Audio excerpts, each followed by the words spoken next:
we would know the same thing. We're both compasses, and the people don't know.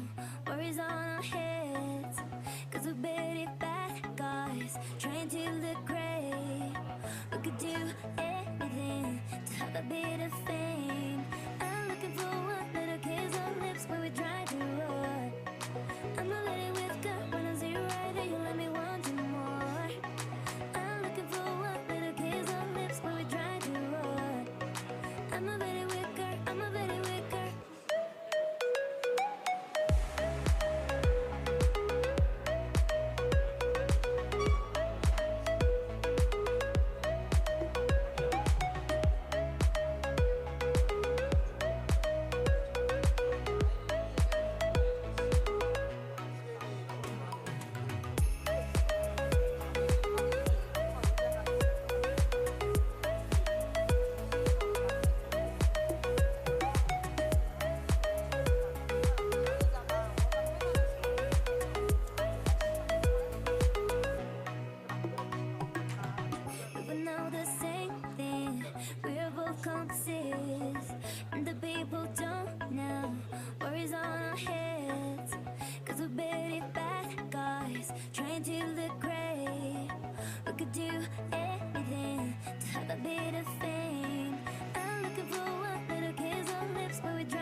네, 잠시 안내 말씀 드리겠습니다. 곧이어 오후 2시부터 지금 착석해 주시는 이 앞 공간에서 ESG로 세상을 바꾸는 시간, ESG 세바시가 곧 진행됩니다. 편안하신 좌석에 앉아 대기해 주시면 되겠습니다. 다시 한번 안내 말씀 드립니다. 그린 로하스 엑스포 ESG 환경 토크쇼죠. ESG 세바시가 곧 오후 2시부터 약 5분 후에 진행될 예정입니다.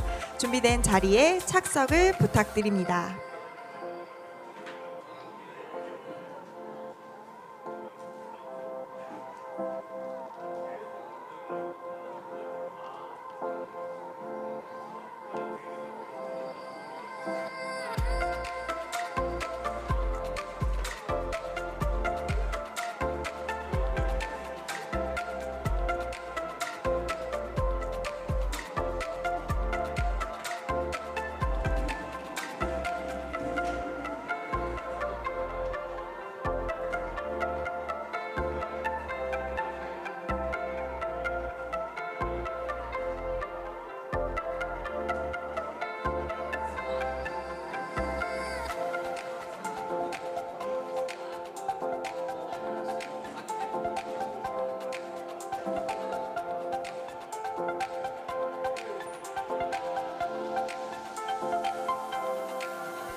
네, 다시 한번 안내 말씀 드리겠습니다.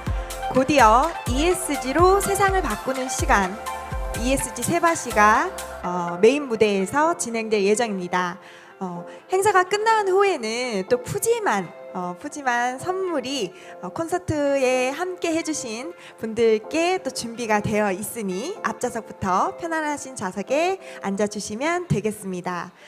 곧이어 바로 오후 2시에 시작하는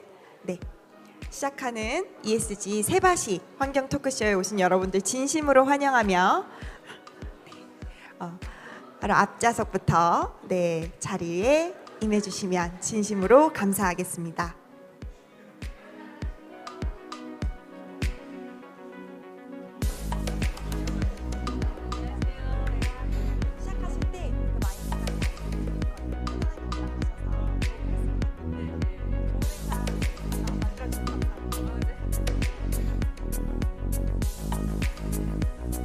앞좌석부터 자리를 채워주고 계신데요. 다시 한번 안내 말씀드립니다. 곧이어 저희는 오후 2시부터 행사를 바로 진행할 예정입니다. 오후 2시에 맞추어서 ESG 세바시 바로 진행됩니다. 앞좌석 편안히 앉아주시고 행사에 참석해주신 토크 콘서트에 참석해주신 분들에 한해서 끝나면 풍성한 선물이 준비되어 있다는 소식을 제가 들었습니다. 자리에 참석을 부탁드립니다. 더불어 우리 ESG 세바시를 특별하게 만날 수 있는 방법이 있어요. 먼저 오신 분들께 안내 말씀 드려볼게요.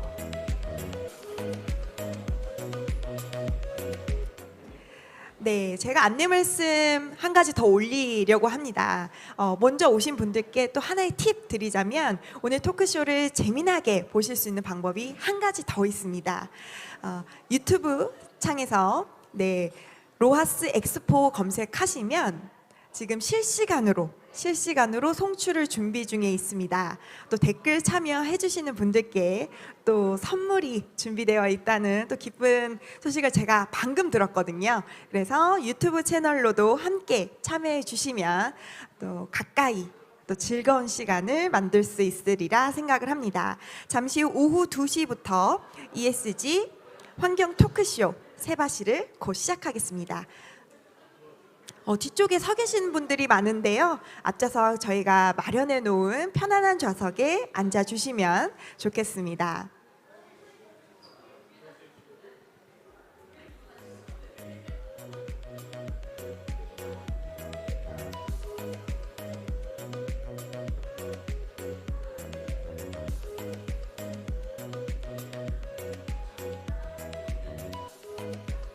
네, 지금 유튜브 송출 안내를 한 번 더 말씀드립니다.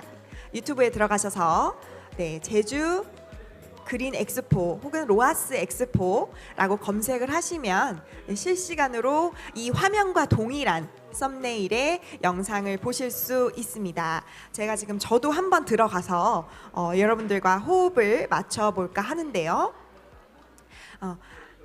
강연이 시작되면 이제 PPT 자료를 포함한 또 풍성하게 여러분들께 드릴 소중한 팁들이 이 화면에서도 가까이 보실 수 있기 때문에 유튜브 채널도 같이 참여해 주시면 좋을 것 같습니다. 특히 채팅을 남기실 수가 있어요. 강연 중에 바로 막 손들어서 질문하고 싶을 만큼 궁금하신 내용이 있다면 강연 중에라도 얼마든지 댓글을 남겨주시면 저희가 이 네 분의 강연자 모시고 이 이후에 댓글들을 읽어보면서 또 가까이 소통하는 시간을 가질 예정입니다. 네, 거의 2시가 되었습니다. 많이들 기다렸을 이 환경 토크쇼에 오신 여러분들께 인사 말씀 드리면서 본격적으로 시작해 보려고 합니다. 네, 앞쪽에 좌석이 아직 마련이 되어 있습니다. 편하게 앉아 주시면 좋을 것 같습니다.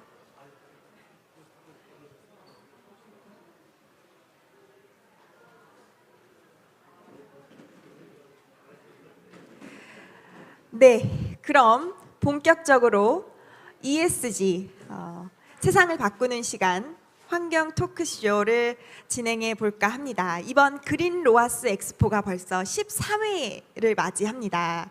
제가 한 몇 년 전부터 와서 부스에 참여도 해 왔는데 이제는 이제 환경 토크쇼의 이 사회화 진행을 더불어 맡게 되었습니다. 저는 오늘 이 모더레이터 역할을 맡은 주식회사 블루밍 청춘의 대표 김유진입니다. 반갑습니다.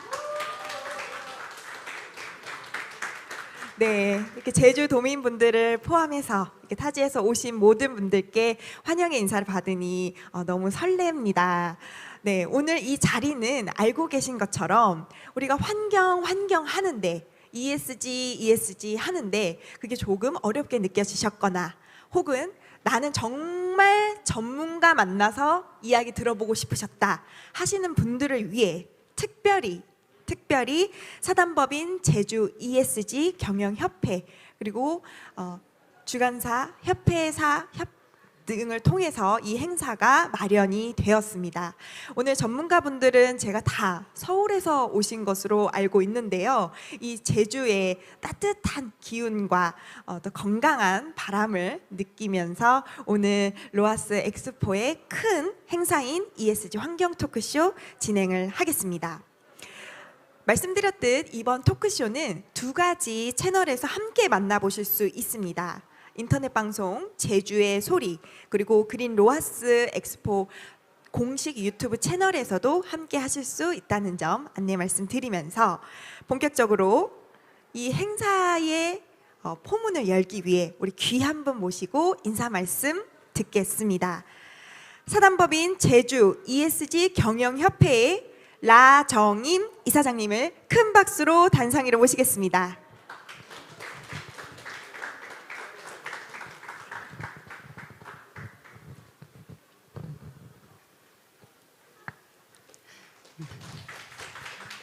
안녕하세요. 사단법인 제주 ESG 경영협회 이사장 라정임입니다. 반갑습니다. 이렇게 환경 관련해서 또는 ESG 관련해서 관심이 이렇게 높은 줄을 몰랐습니다. 근데 제가 지금 13년 동안에 친환경을 제주의 청정 제주라고 하는 천혜의 자연자원하고 연결시키려고 많은 노력을 했습니다. 그리고 그 기업들의 친환경성을 상품을 만드는 과정, 원료를 쓰는 과정 이런 것 하나하나를 전부 다 의식과 함께 캠페인을 벌여나가고 그 다음에 이제 플라스틱 제로 이 부분에 대한 운동들을 해왔는데요.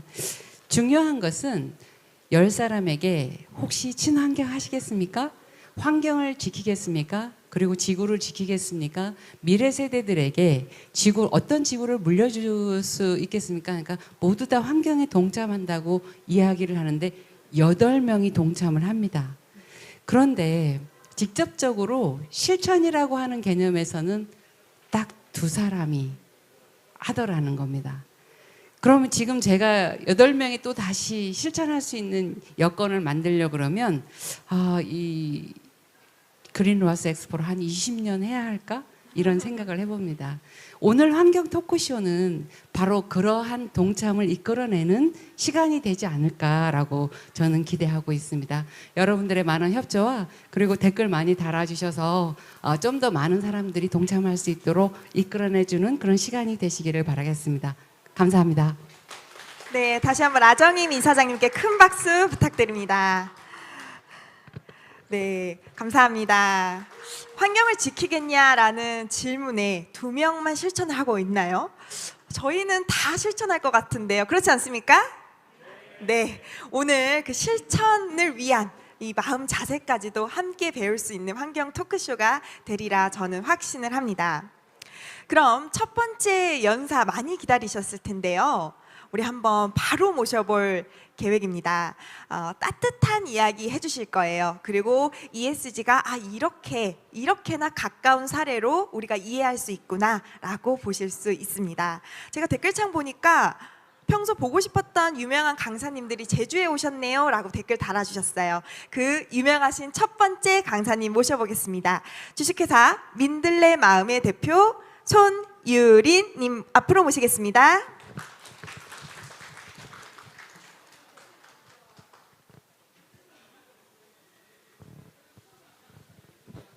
네, 안녕하세요.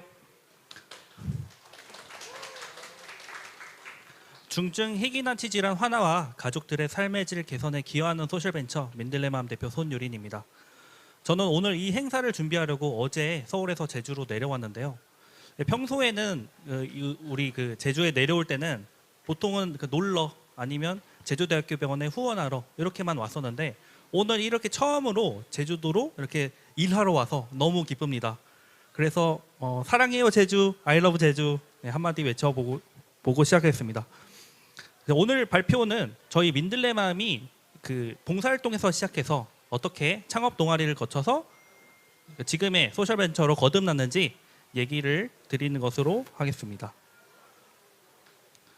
네, 전국에 중증 희귀 난치 질환 환아가 13만 명이나 있다고 합니다. 네, 말부터 어렵죠. 중증 희귀 난치 질환.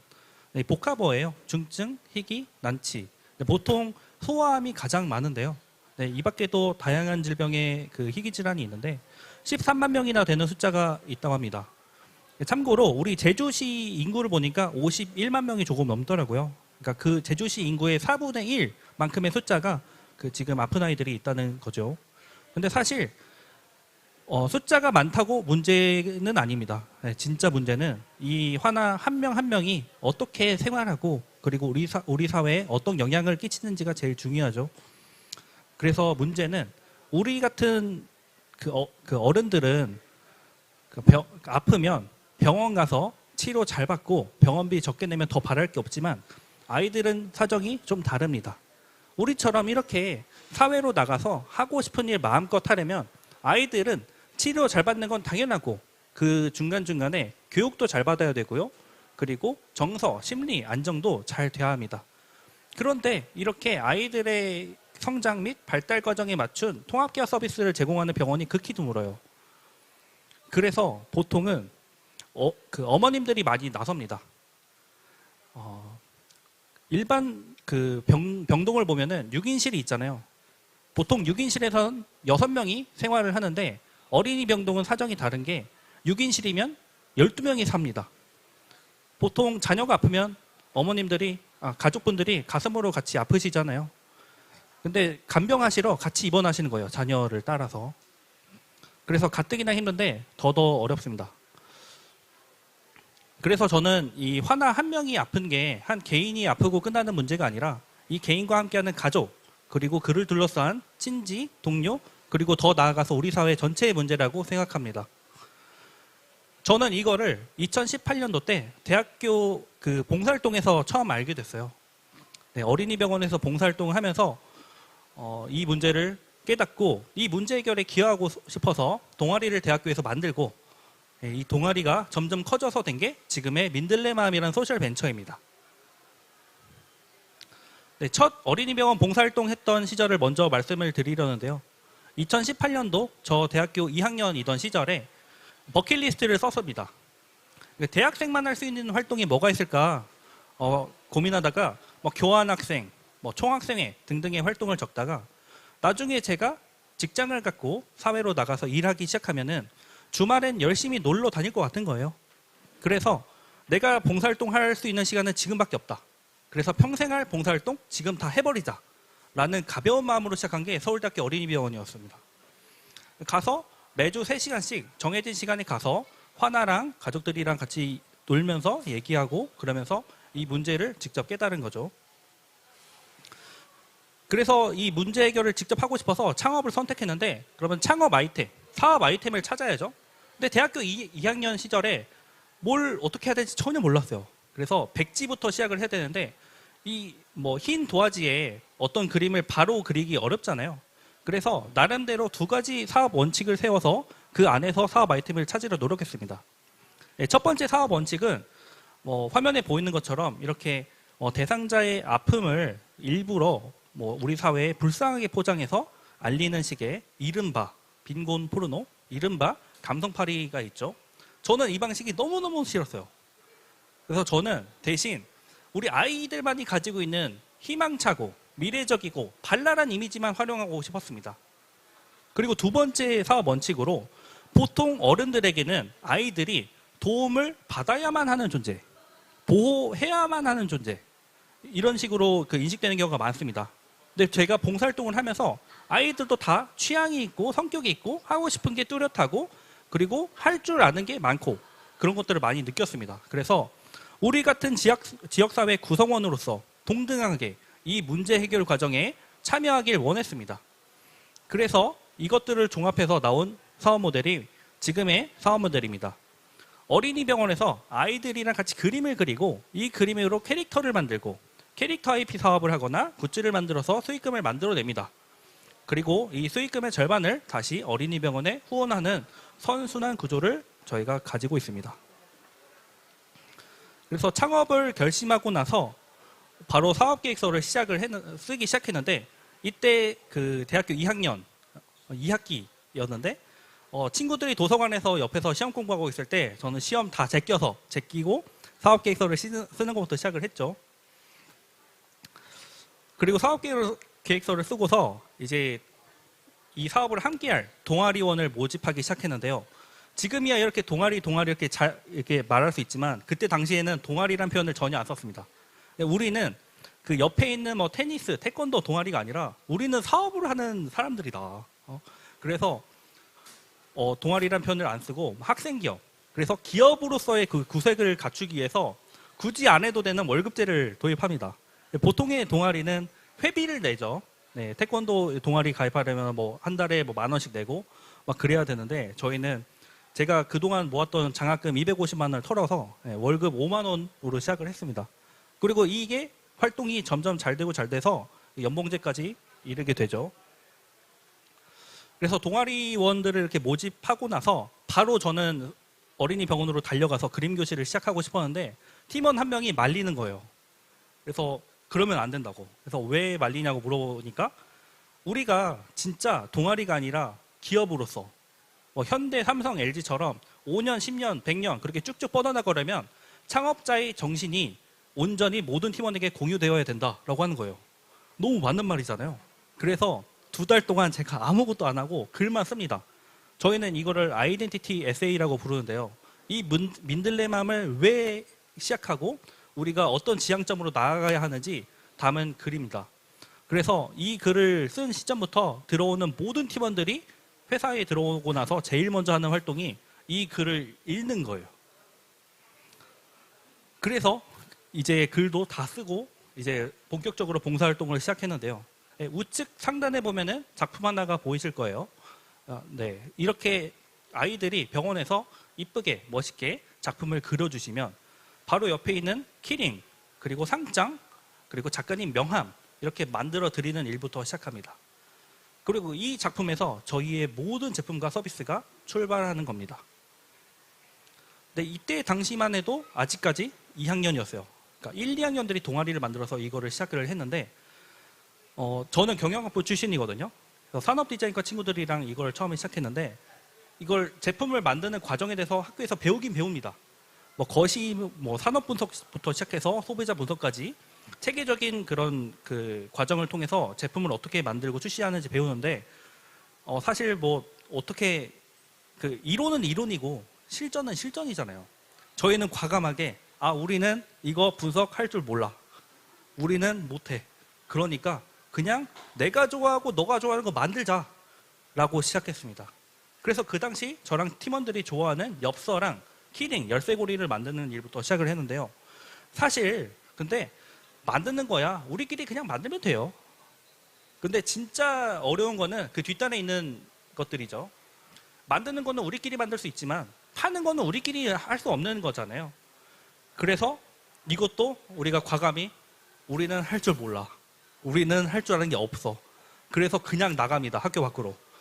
그래서 한 5개월 동안 30여 번의 팝업, 플리마켓, 페어 나갈 수 있는 건 다 나갑니다. 이때 학교에서 막 과제, 뭐 시험 이런 거 다 제끼고 다 그냥 주구장창 이것만 나갑니다. 그래서 수만 명의 그 사람들에게 저희 제품을 선보이고 판매하기 시작하죠.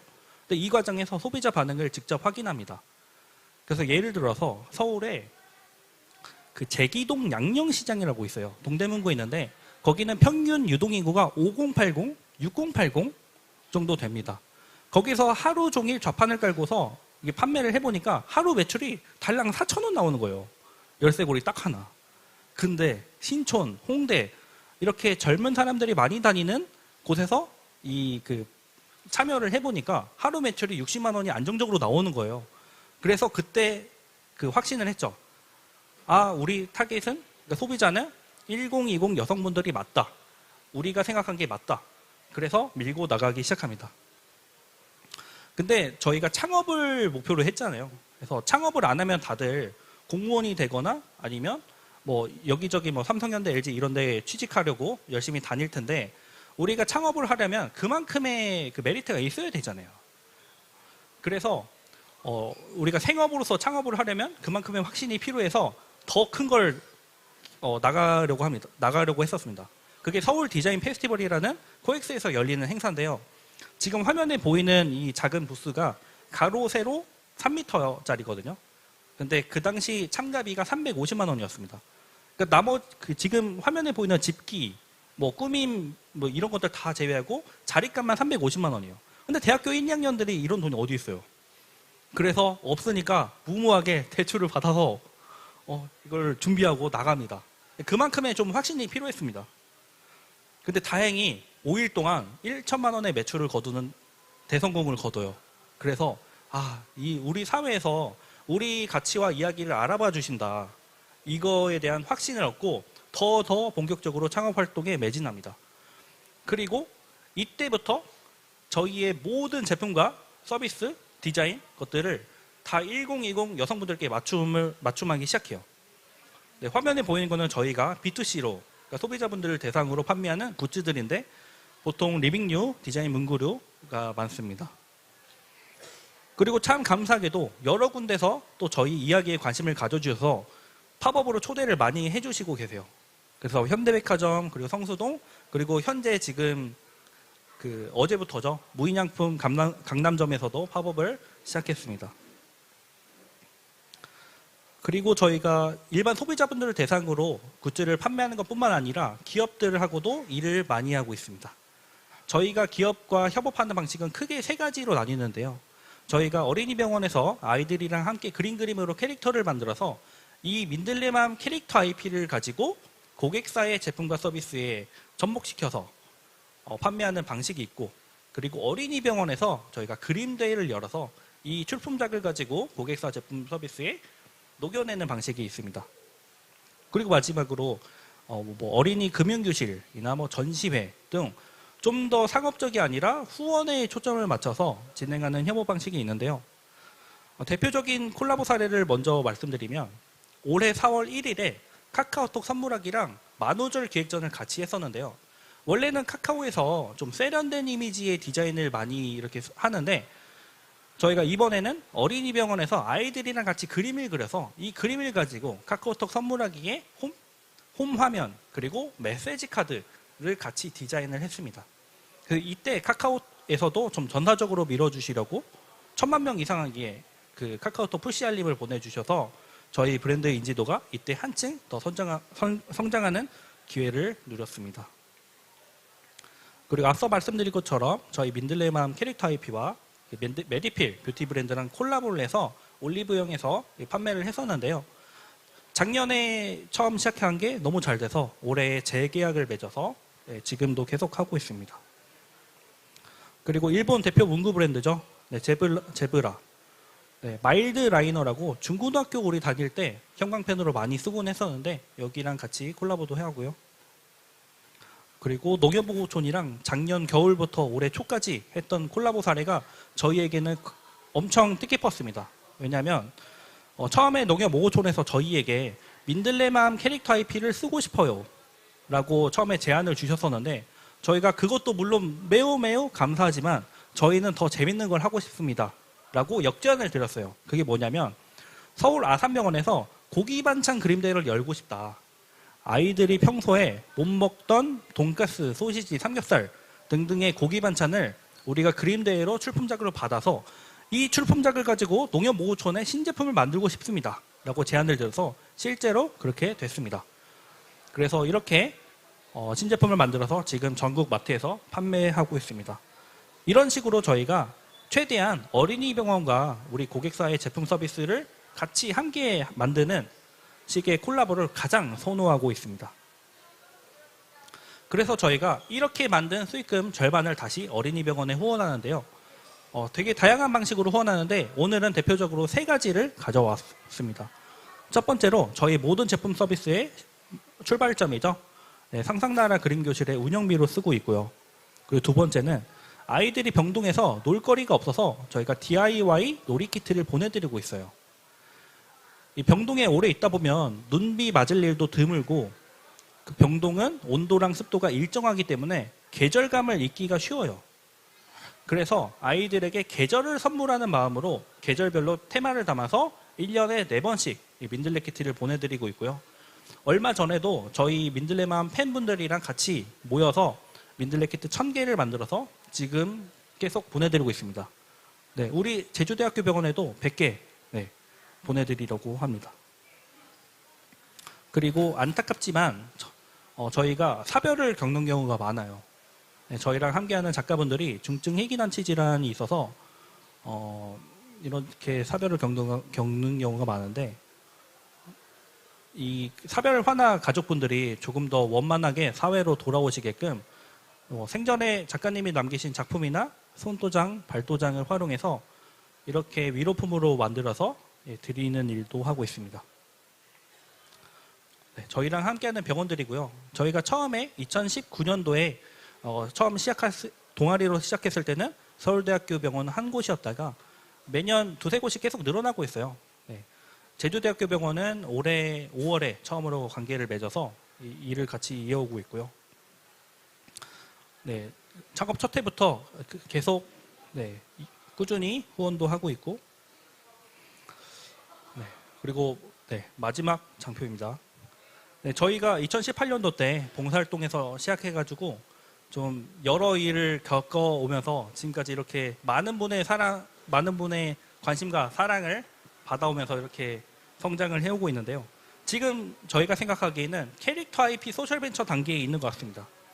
저희가 내년부터 새로운 힐링 아트 미술치료 서비스를 도입해서 어린이 헬스케어업으로 거듭나고 그리고 종국에는 어린이에 대해서 세상 누구보다 더 잘하는 어린이 UX 전문 유니콘이 되는 목표를 가지고 있습니다. 그리고 저는 이 일을 시작한 지 이제 5년이 조금 넘었는데요. 저는 감히 말씀드리건데 세상에서 가장 가치 있는 일을 찾은 것 같습니다. 그래서 저는 평생 아이들의 문제를 해결하는 일에만 몰두하고 싶어요. 왜냐하면 저는 아이들의 문제를 해결하는 게 미래의 문제를 해결하는 것과 같다고 생각합니다. 아이들이 곧 미래이기 때문이죠. 그래서 지금까지 제 창업 이야기, 민들레맘 이야기를 들어주셔서 너무 감사드리고요. 저 오후 4시까지 계속 여기 있을 계획이거든요. 언제든 편하게 오셔서 말 걸어주시면 너무너무 감사하고요. 그리고 뭐 네이버든 구글이든 어디서든 민들레맘 검색하시면 바로 잘 나오거든요. 그래서 궁금한 점 있으시면 뭐든 언제든 편히 말씀해 주시면 감사하겠습니다. 감사합니다. 민들레맘 이야기 들어봤는데 내려가시기 전에요. 제가 한 가지 질문만 먼저 드려도 되겠습니까? 네. 이제 예상하지 않은 이 시나리오인데요. 이 캐릭터 이름이 뭔가요? 네, 이 캐릭터 이름은 토토입니다. 그러면 민들레 마음 사명을 질문해 주신 우리 미경님 계셔서 그것만 답변을 좀 해주시겠습니까? 네, 저희 민들레 마음은 민들레와 마음 두 가지 단어가 합쳐진 합성어예요. 그래서 민들레 꽃에서 그 회사명을 따왔는데요. 우리 그 민들레가 피면은 손으로 잡아서 입김으로 후 불면은 홀씨가 멀리 날아가잖아요. 그래서 저희가 추구하는 이야기, 가치, 마음이 바람 따라 널리 멀리 퍼지길 바라는 마음을 담아서 민들레 마음이라고 지었습니다. 네, 고맙습니다. 민들레 마음이었습니다. 감사합니다. 네, ESG 강연을 보통 생각하시면 개념만 무겁게 듣고 가는 게 아닌가 생각하실 텐데 우리 그린 로아스 엑스포가 준비한 ESG 환경 토크쇼는 좀 다르다는 게 느껴지시죠? 네, 민들레 마음이 환경을 이야기하면서도 특히 S, 그 사회, 그 다음에 마지막으로 그 제안을 하는 과정들, 기업과 어떻게 협업하는 과정들까지 녹여서 설명을 했습니다. 즉 여기 계신 분들은 아마 사업을 하시는 분들도 있으시기 때문에 조금 더 팁이 되는 내용까지 담았다고 생각을 합니다. 자, 그러면 오히려 조금 더 G 쪽으로 넘어가면서도 또 환경 빼놓을 수 없는 우리 삐뽀 많이 기다리셨을 119 레오 바로 모셔보겠습니다. 119 레오의 이승우 대표님 자리로 나와주시죠. 큰 박수 다시 한번 부탁드립니다. 네, 안녕하세요. 119 레오의 대표를 맡고 있는 이승우라고 합니다. 저는 오늘 이제 발표 요청을 받았을 때 어쨌든 ESG와 관련된 얘기를 해주셨으면 좋겠다. 근데 다른 발표자분들이 사실 S와 E에 대해서 많이 얘기를 하실 거라서 저한테는 G를 요청을 주셨는데 사실 거버넌스는 너무 어려운 영역이기도 합니다. 그래서 어떻게 이 거버넌스를 풀어야 될까 고민하다가 저희 119 레오가 어떤 과정을 통해서 지금의 활동을 하고 있는 의사결정을 했는지를 여러분들한테 굉장히 그냥 쉽게 제 창업의 과정들 그리고 지금 저희 회사가 선택하고 있는 일들에 대해서 좀 이야기를 드리고자 합니다. 그래서 저희가 요즘에 가치 확장이라는 것을 많이 하고 있는데 그래서 가치 확장과 그것에 대한 의사결정을 저의 발표의 제목으로 잡아봤습니다. 저희 119 레오는 실제 소방관들이 입었던 방화복이 있잖아요. 그 방화복을 가방이라든지 액세서리 같은 것들로 업사이클링하고 그 수익금을 가지고서 다시 암 투병하는 소방관들을 후원하는 일을 하고 있고요. 뭐 앞서서 대표님이 말씀하신 것처럼 저희도 기업들이랑 콜라보를 굉장히 많이 하고 있습니다. 뭐 대표적으로는 삼성전자 제트플립이라든지 뭐 나이키 뭐 그리고 코오롱 스포츠의 신발이라든지 뭐 미즈노랑 같이 그 스포츠 의류 같은 것들을 만들고 있고요. 뭐 그런 것들 외에도 사실 저희는 5월 4일이랑 11월 9일이 되면은 이제 좀 대규모의 전시라든지 팝업 같은 것들을 좀 진행을 하고 있습니다. 5월 4일은 국제소방관의 날이 있고요. 그래서 5월 4일에 맞춰서 소방관한테 좀 더 집중하는 전시를 많이 열고 있고 11월 9일은 여러분들이 이렇게 그냥 생각할 수 있는 119에 맞춰가지고 소방의 날인데 소방관이라는 사람보다는 소방산업에 대한 그런 얘기에 좀 더 초점을 맞춰서 저희가 전시를 구상하고 있습니다. 그리고 최근에는 저희가 이제 방화복에서 실을 뽑아내는 기술을 개발해가지고 이 방화복이 아라미드라는 섬유로 만들어지는데 그 아라미드 실을 뽑아내기도 하고 요건 이제 GRS라는 이제 리사이클링 인증까지도 획득을 해서 GRS 인증이 된 아라미드 실을 만들기도 하고 있습니다. 요 지금 하고 있는 것들의 시작점은 저는 2016년도로 돌아가서 이제 다시 얘기를 해야 되는데요. 제가 2016년도엔 저도 이제 앞에 발표하신 분처럼 대학교에서 창업을 했습니다. 2016년도에 제가 군대를 갔다 와서 이제 복학을 한 상태였고, 그 복학을 해서 굉장히 패기롭게 한강에 장어가 나거든요. 근데 여기 혹시 서울 분들이 아니셔서 서울 분들은 막 한강에 장어가 산다고 뭐 이러실 수 있는데, 한강도 굉장히 큰 강이라서 장어가 굉장히 자연산 장어 많이 나오는데, 제가 2016년도에 한강에서 자연산 장어를 잡아다가 이렇게 팔아보려고 사업을 했었어요. 네. 물론 6개월 만에 망했었습니다. 네. 6개월 만에 장어 뭐 하는 게 망했었고, 그러다가 어떤 걸 할까 고민하고 있는 차에 그 소방관 분들이 뭐 장갑이 없다 막 이런 기사들이 뉴스에 엄청 많은 거예요. 그래가지고 소방관들 한번 만나봐야겠다 해가지고 처음에는 굉장히 가볍게 소방관들을 인터뷰를 하기 시작했습니다.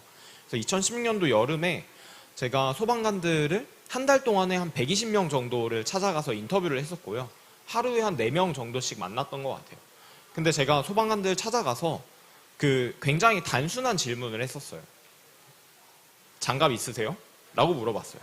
아니, 왜냐면 기사에 장갑이 없다고 하니까 팩트 체크는 해야 돼서 장갑 없으시냐 이렇게 물어봤더니 장갑이 있는데? 라고 대답을 해주시는 거예요. 기사에선 장갑이 없다던데요? 라고 다시 제가 물어봤거든요. 그랬더니 그분들이 사실 이렇게 쫓아내도 되는데 굉장히 또 친절하게 그 장갑이 사실 없진 않다. 그러니까는 뭐 뉴스에서 나오는 거는 뭐 재정 자립, 그때 당시에는 소방관이 국가직 공무원이 아니었기 때문에 재정 자립도에 따라서 이제 조금씩 편차가 있는 거지 전체가 막 장비가 없고 이런 것은 아니다. 이런 얘기를 해주시는 거예요. 근데 어쨌든 한 명의 이야기로는 제가 이 검증을 할 수가 없으니까 120명 정도를 만났었는데, 그 중간 과정에 제가 고 김범석 소방관님이라는 이분을 소개를 받았거든요. 그러니까 그 한 40번째 소방관 정도 인터뷰하고 있었는데 어떤 소방관이 저한테 이렇게 오시더니, 소방관 분들이 되게 또 몸이 다들 좋으시잖아요. 근데 좀 이렇게 다가오시더니 당신들이 그 이상한 질문하고 다니는 애들이야? 이렇게 물어보시는 저한테. 그래서 이상한 질문은 아니고 제가 장갑 없냐는 질문은 많이 했습니다. 이렇게 말씀드렸더니, 그러면은 너네 장갑 없냐는 질문 말고 내 동료 소방관이 암에 걸려서 죽게 됐는데 그 동료 소방관의 이야기를 좀 들어봤으면 좋겠다라는 얘기를 해주셨고, 그래서 그럼 소개시켜 달라 했더니 이 고 김범석 소방관님의 아버님이 부산에 살고 계셨거든요. 근데 그래서 부산에 살고 계신 아버님한테 전화를 드렸어요. 이미 그분은 아들을 잃은 상태로 국가를 상대로 소송을 하고 있었는데 아들의 얘기를 좀 듣고 싶다 말씀드렸더니 서울을 올라오시겠다고 하시는 거예요. 그래서 그 KTX를 타고 부산에서 서울까지 올라오셔서 저한테 그 죽은 아들에 대한 얘기를 눈물을 흘리면서 한 3-4시간 동안 하셨습니다. 그러면서 이 고 김범석 소방관님의 이야기를 처음 알게 됐고요. 이 고 김범석 소방관님은 총 1021회 소방 활동을 나갔었고, 그중에 270회가 화재 활동, 751회가 이제 일반 특수구조 활동이었는데, 그 활동을 하시다가 갑자기 혈관 육종암이라는 병에 걸려서 돌아가시게 된 거예요. 근데 그 이분이 걸린 그 이제 국가에서 소송을 하려면은 질병 코드를 정확히 따져야 되는데, 이분이 걸린 질병 코드가 대한민국에 딱 그 당시에 2명밖에 걸리지 않은 암이었거든요. 근데 한 명은 일반인이었고 한 명은 이 고 김범석 소방관 소방관인 거예요. 그래서 법원에서의 논리는 이거는 일반인도 걸리고 소방관도 걸리니까 너가 이게 직무와 연관이 있는 게 아니야. 그래서 너에 대해서 공상을 인정해 줄 수 없어 해가지고 이분이 패소를 하셨었어요. 근데 이 고 김범석 소방관님이 그 소방 안에서 엄청나게 그 체력적으로 유명하신 분이었거든요. 그래서 이분이 어쨌든 근데 또 아들도 있었고, 그 아들을 본인의 아버지한테 맡기면서 내가 어쨌든 소방관으로서 죽었다라는 걸 내 아들한테만큼은 인정받게 해달라는 유언을 남겼고, 그 유언을 지키기 위해서 그 아버님이 계속 국가를 상대로 소송을 하고 있는 상태였습니다. 그래서 이분의 얘기를 듣는데 사실 저는 장갑이 막 중요하다고 생각하지 않았고, 오히려 이분의 얘기가 세상 밖에 알려지고 이거를 뭔가 이분을 그냥 도와주고 싶다, 기부를 하고 싶다라는 게 저의 시작의 전부였던 것 같습니다. 근데 기부를 해야 되는데 어떻게 기부를 해야 되지?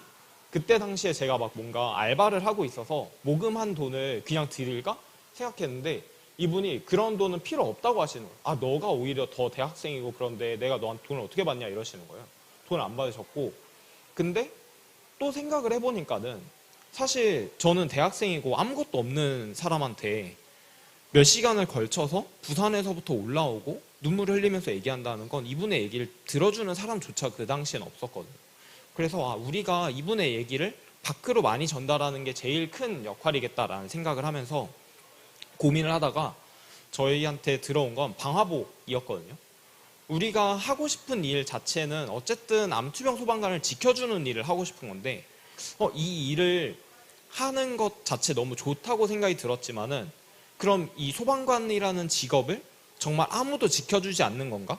우리 국가가 그냥 그래 소방관 나가 출동해 라고만 던지는 건가? 라고 생각해 봤더니 이미 그 제가 만난 소방관들은 방화복이라는 옷을 입고 있더라고요. 그래서 이 방화복이 소방관을 지켜주는 역할을 하니까 이 방화복을 가지고서 뭔가를 한다면 조금 더 우리가 소방관을 지키겠다라는 이야기가 사람들한테 쉽게 전달되지 않을까라는 생각으로 저희가 방화복을 좀 접하게 됐었고요. 그리고 방화복을 접하면서 방화복에 대해서 조금 더 알아보기 시작을 했거든요. 근데 이게 지금 이 사진이 2001년도 소방관들이 이제 화재 현장에서 활동하고 있는 모습인데 혹시 이 앞에 제가 보여드렸던 어떻게 넘기는지 모르겠지만 앞에 보여드렸던 방화복과 지금의 이 소방관들의 차이 혹시 아시는 분 있나요? 맞추시면 제가 저희 회사에 키링 하나 드리겠습니다. 네, 여기 제일 먼저 손 드신 분. 색깔이 그럼 뭐가 다른 걸까요?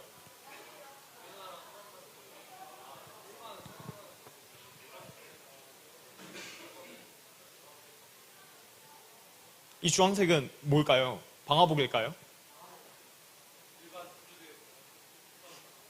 네. 일반 복장인데 일반 복장. 예. 어떤 일반 복장이죠? 그냥 보통 그냥 마크만 색인 거 119 구조대라고. 네. 예. 정확히 지금 저게 뭔지에 대해 뭔가 말씀해 주시는 분이 있으면 너무 좋을 텐데. 어쨌든 두 분한테 제가 키링이 제 가방에 2개 달려 있으니까 이따가 저한테 오시면 제가 하나씩 떼서 드리겠습니다. 네. 아무튼 지금 이분들이 입고 있는 거는 우비입니다. 네. 불을 끌어 들어가니까 물을 쓰잖아요. 그래서 물에 젖지 않게끔 해주는 우비를 입고 들어갔어요. 그래서 실제 만져보면 재질이 혹시 군대 가시면 판초우위 남자분들 아마 입어보셨을 텐데 판초우위를 입고 실제로 그 당시에는 소방관들이 들어갔었습니다. 그랬었고 근데 이때 소방관들이 사실 방화복이 없으니까 굉장히 많은 분들이 돌아가셨어요. 매년 엄청 많은 분들이 이 방화복이 없어서 돌아가시는 분들이 굉장히 많았었고요. 그러다가 이게 2005년도에 들어서면서부터는 우리나라가 경형 방화복이라는 지금에 입는 아라미드가 한 40% 정도 섞인 애를 공급해주기 시작했고요. 그리고 2010년도가 넘어가면서부터는 지금 저희가 보는 100% 아라미드 방화복, 특수 방화복이라는 것을 입고 있습니다. 근데 어떻게 보면 이걸 보면서 사실 소방관들이 죽음으로써만 이걸 얻어낼 수 있을까라는 생각이 또 드는 거예요. 그러면은 이 암투병 관련돼서도 얼마나 더 많은 사람이 죽어야 우리나라가 바뀔 수 있을까? 이런 생각을 하게 됐었는데 그것이 바뀌기 전에 이 방화복은 어떻게 보면 이미 그들이 죽음으로써 얻어낸 결과물이기 때문에 이걸 가지고서 우리가 뭔가를 만들게 된다면 좀 더 그 세상의 변화를 빨리 만들 수 있지 않을까? 암투병 소방관의 문제를 빨리 해결할 수 있지 않을까? 라는 그런 저의 좀 개인적인 소망도 같이 담겨서 이 방화복을 선택했던 것 같습니다. 그래서 이 방화복을 저희 119 레오가 업사이클링을 하기로 했고요. 그래서 이 업사이클링의 과정은 사실 굉장히 단순합니다. 소방서에서 방화복을 가져와서 세척을 하고 분해를 한 다음에 디자인을 얹혀서 제품을 만들고 판매하는 일을 하고 있고요. 그래서 요즘에 판매하는 제품들은 이렇게 그 전반적으로 보면은 소방관의 그 아이덴티티를 굉장히 좀 이렇게 잘 드러낼 수 있는 그런 제품적 디자인들 많이 하고 있고 이런 게 좀 부담스럽다 하시는 분들한테 제안하는 거는 이제 다른 소재와 함께 섞여 있는 제품들도 같이 제안하고 있고요. 그 이외에 소방 호스를 가지고서 이제 좀 깨끗한 제품들도 많이 만들어내고 있습니다.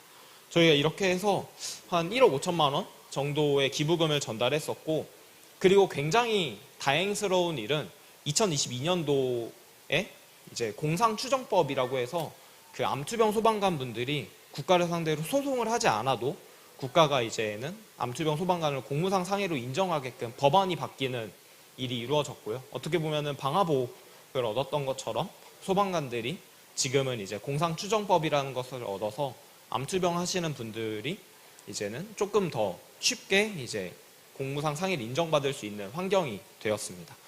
네. 근데 사실 그렇다고 해서 이게 끝나는 건 아닙니다. 요즘에도 뭐 저희가 계속 기부금을 전달하는데 그 중에 한 축으로 있는 것이 공상을 인정받았다 하더라도 국가가 신경 쓰지 못하는 영역이 있습니다.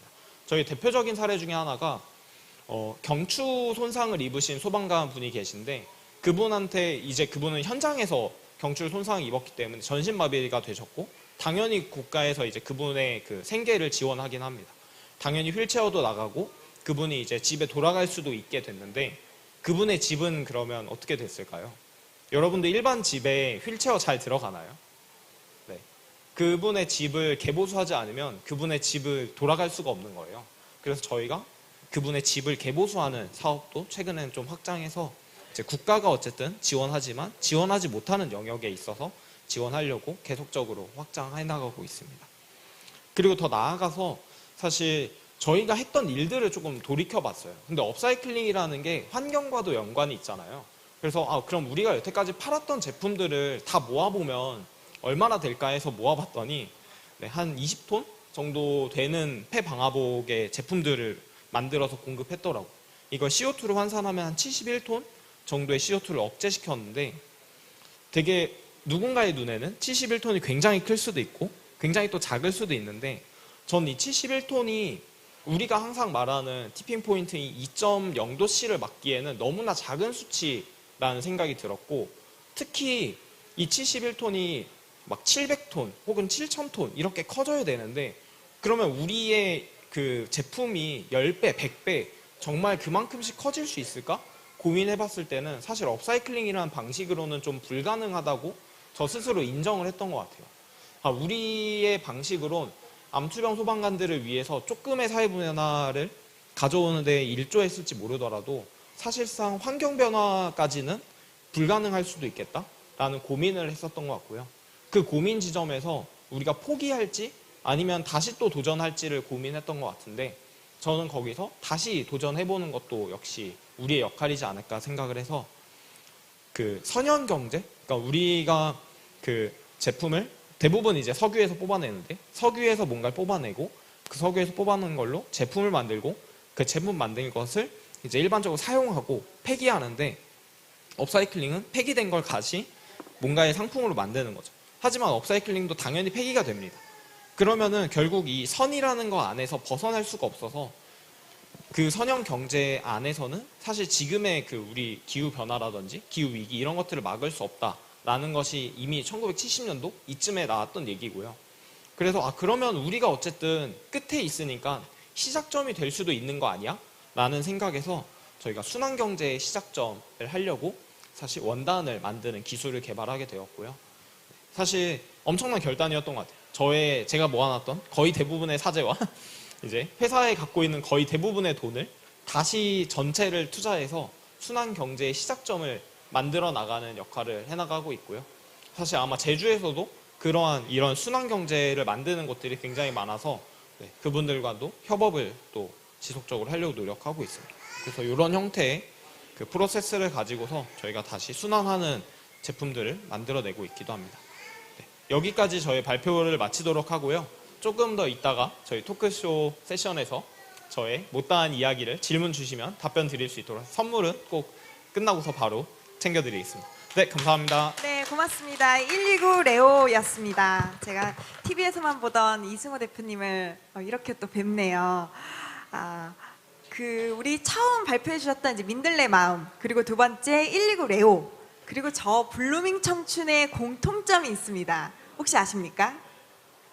청년이라는 공통점이 있으면서도 모두 대학교 때 창업을 시작했어요.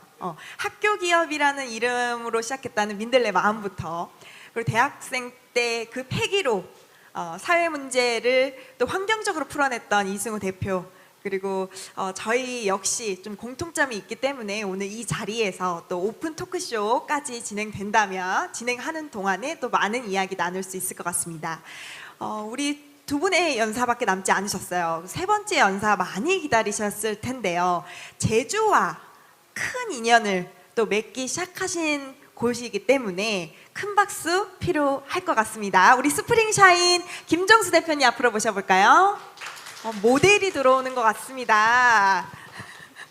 네, 제가 마이크와 프레젠터 함께 넘겨드리겠습니다. 큰 박수 부탁드립니다. 네, 안녕하세요. 저는 발달장애인 예술을 재미있고 가치 있게 전달하는 일을 하고 있고요. 스프링샤인 대표 김정수입니다. 저는 이제 제주 출장 3년 차를 맞이하고 있어요. 그래서 제가 매달 거의 한 일주일 정도 제주에 이렇게 출장을 오고 있고, 그래서 저희 지점은 드림타워 맞은편에 또 지점도 내서 이렇게 활동을 하고 있습니다. 저는 이제 오늘 주제가 사실은 이제 전략적 계획을 통한 ESG 콘텐츠 기획인데, 사실 이제 저희가 일하는 방식에 대해서 한번 좀 소개를 드려볼까 합니다. 예. 그리고 거기 앞서서 저희는 간단하게 이제 저희 기업 소개를 먼저 드리려고 해요. 그래서 저희는 아까 제가 소개드렸듯이 발달장애인 예술을 재미있고 가치 있게 전달하는 일을 하고 있고요. 저희가 특히 이제 중요하게 생각하는 것은 직업적 지위를 가지고 살아가는 거예요. 발달장애인 예술가분들이요.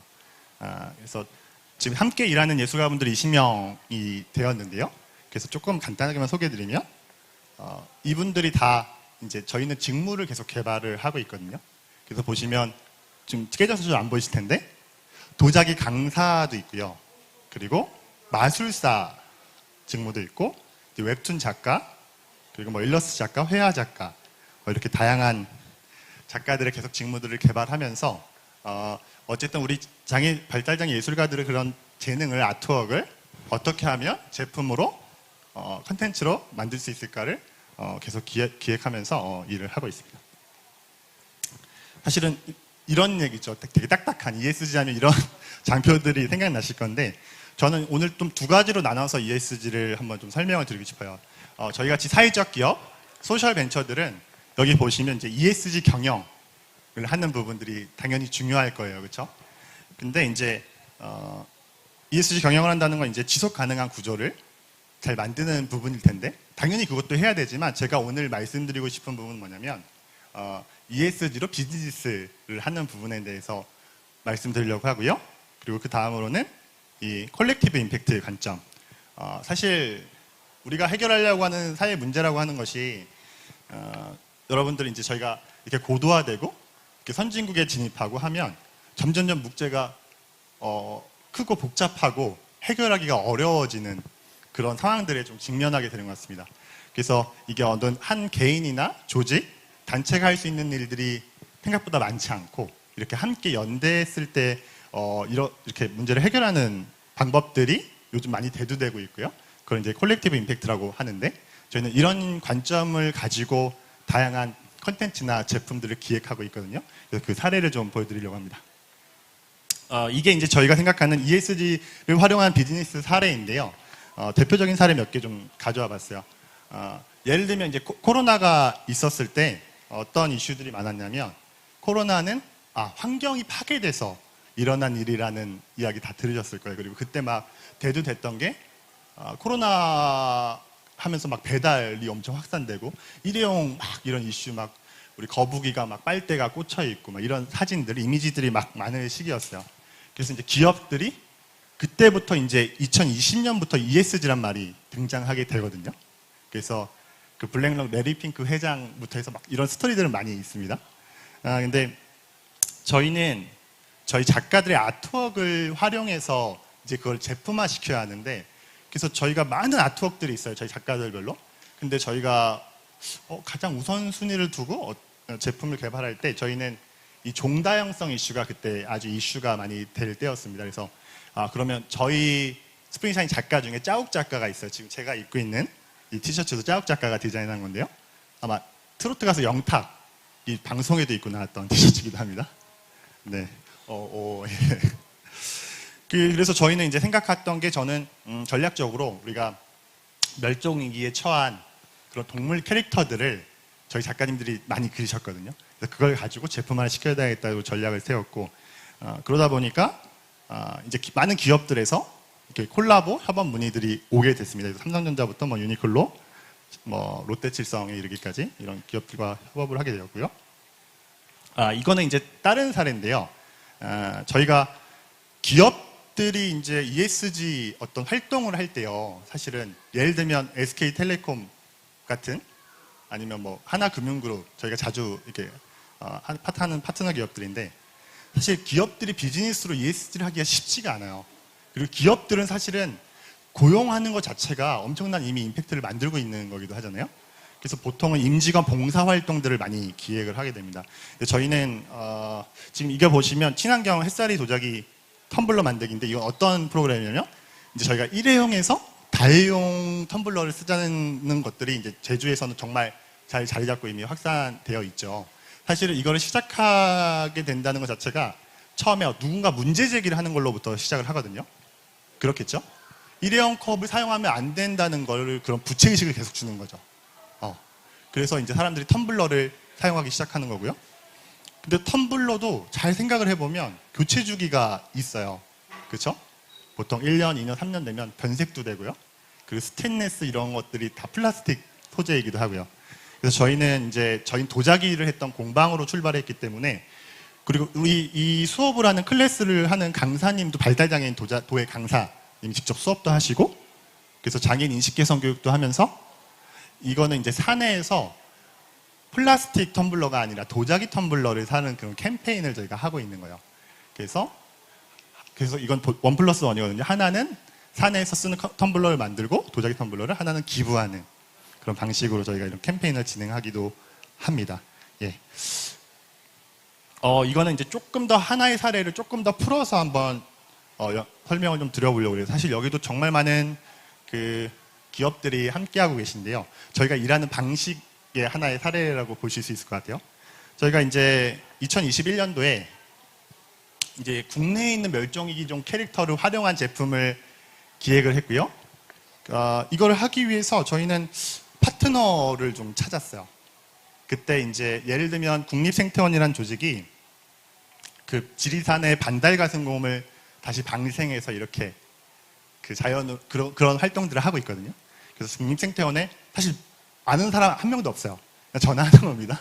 전화해서 저희가 이러이러한 프로젝트를 하고 싶은데 국립생태원과 함께 하고 싶습니다 하는 이야기를 하고 쭉 뭐 PPT도 보내드리고 해가지고 국립생태원 너무 좋다. 이 멸종 위기종을 알리는 활동이 우리에게도 참 중요한 활동이기 때문에 그래서 국립생태원 이거 되게 이 사진이 구글링에서 나오는 사진이 아니에요. 왜냐면 국립생태원이 가지고 있는 아주 희귀한 사진들을 저희한테 또 펀딩 소스로 이렇게 주신 거고요. 그리고 제가 오늘 가져 나오기도 했는데 다음 세션에서 이제 러블리 페이퍼 사례가 나올 건데요. 저희가 이제 이 샘플을 우연히 제가 친한 대표님이거든요. 여기 대표님이 샘플이 있는데 여기에 우리 멸종위 캐릭터를 넣으면 너무 예쁠 것 같은 거예요. 근데 이거는 뭘로 만든 거냐면 종이 가죽이라서 쌀포대 그리고 호텔에서 버리는 폐 린넨을 가지고 만든 업사이클링 제품이거든요. 이러고 이제 저희가 모델 섭외해서 이렇게 해피빈 크라우드 펀딩을 진행합니다. 그래서 영상 하나 보여드릴게요. 이런 영상도 만들고요.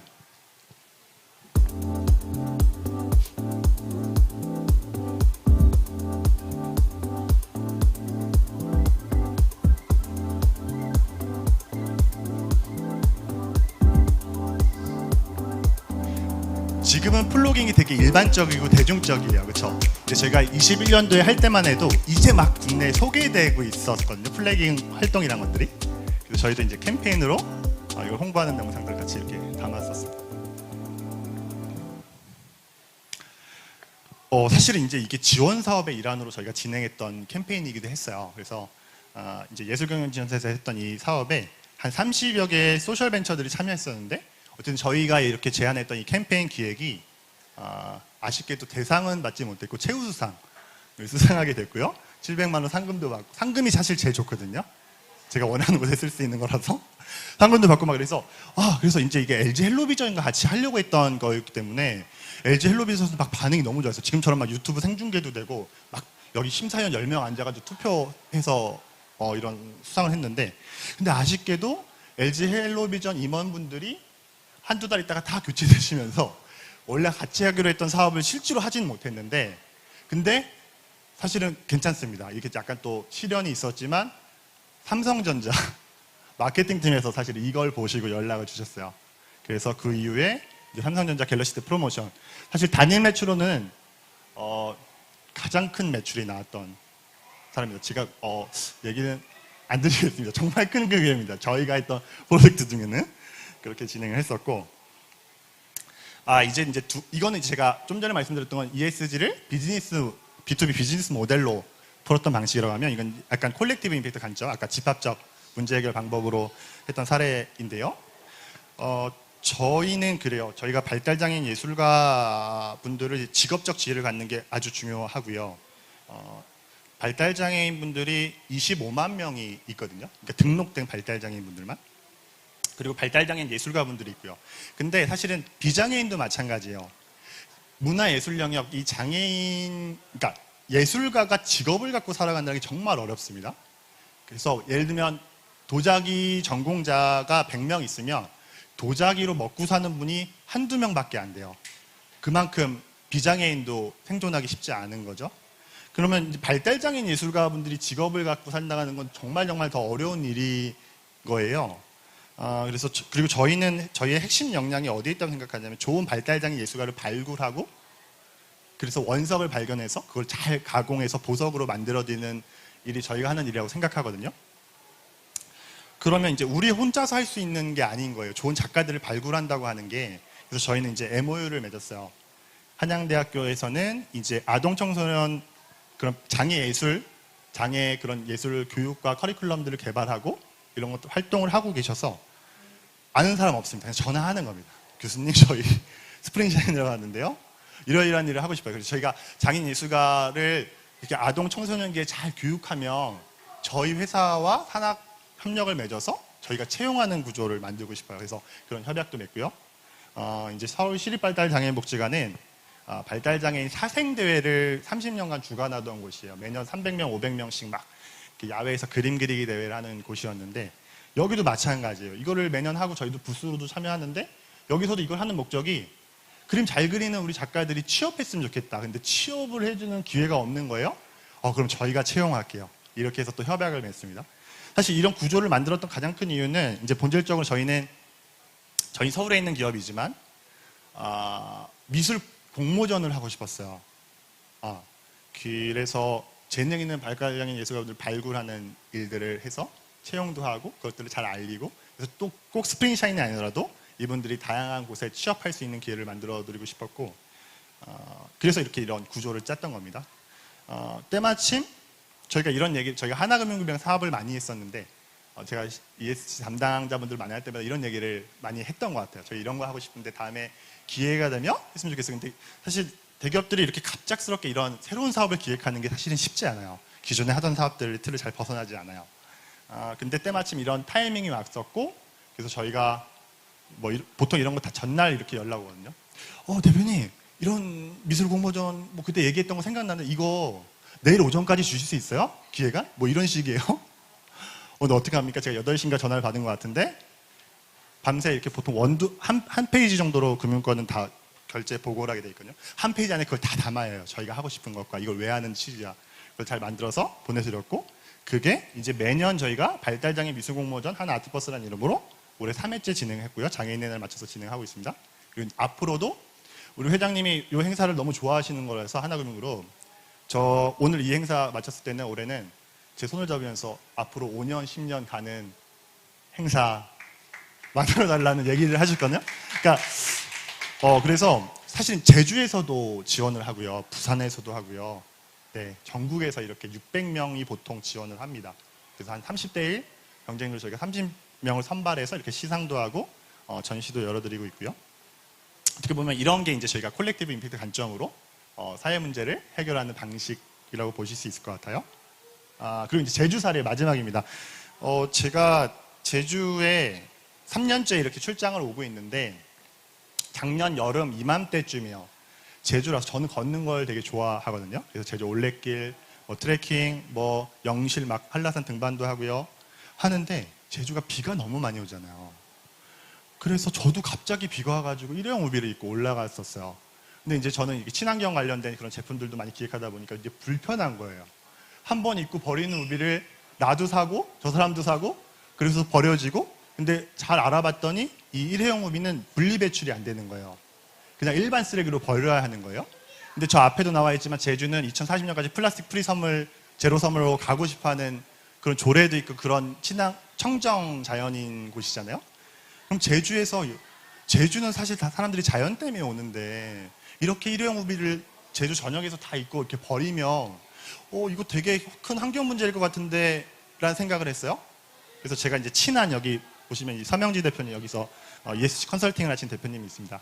그래서 밥 먹으면서 이런 얘기를 하다 보니까 그거 진짜 문제인데 왜 아무도 이거에 대해서 문제 제기를 하지 않지?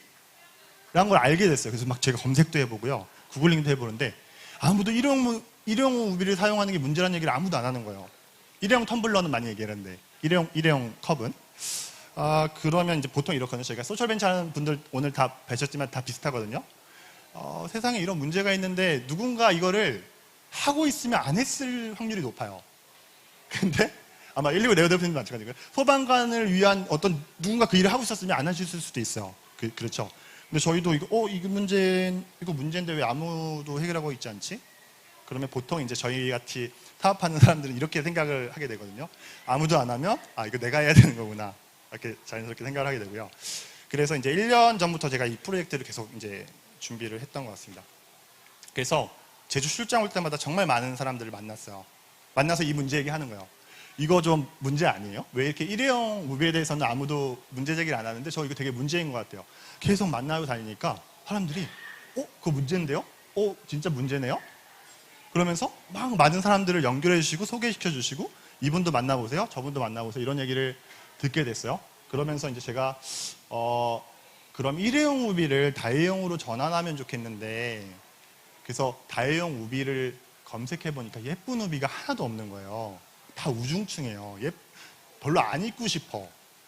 그런 우비들만 있었어요. 그래서 그럼 우리가 우비까지 개발을 해야 되겠구나. 그래서 그런 지금 프로젝트를 하고 있고, 그래서 제주에 있는 이 컬러랩 제주란 곳과 협약을 맺어서 지금 제주의 컬러를 연구하는 곳이에요. 그래서 제주의 자연을 담은 그런 패턴을 저희 발달장애 예술가분, 패턴 그리는 예술가분과 개발을 했고, 여기 보면 제주 청년 환경보호협회, 제주 올레 이런 곳들과도 협업해서 이제 저희가 플래킹 챌린지에서 일회용 우비를 수거하는 지금 캠페인도 지금도 진행하고 있거든요. 근데 비가 안 와가지고 지금은 잘 안 돌아갑니다. 비 왔을 때는 또 많이 참여하셨었는데 그런 거 하고 있고, 사실 여기 외에도 정말 많은 제가 한 30-40여 개의 기관이나 단체와 개인을 만났던 것 같아요. 그래서 여기 말고도 다양한 조직들이 함께 하고 있고요. 이런 식으로 현재 패턴 투표도 했었고 이제 챌린지 이런 것도 진행을 하고 있는 거고요. 이렇게 해서 이제 이분들은 제주에 있는 되게 유명한 인플루언서 분들이거든요.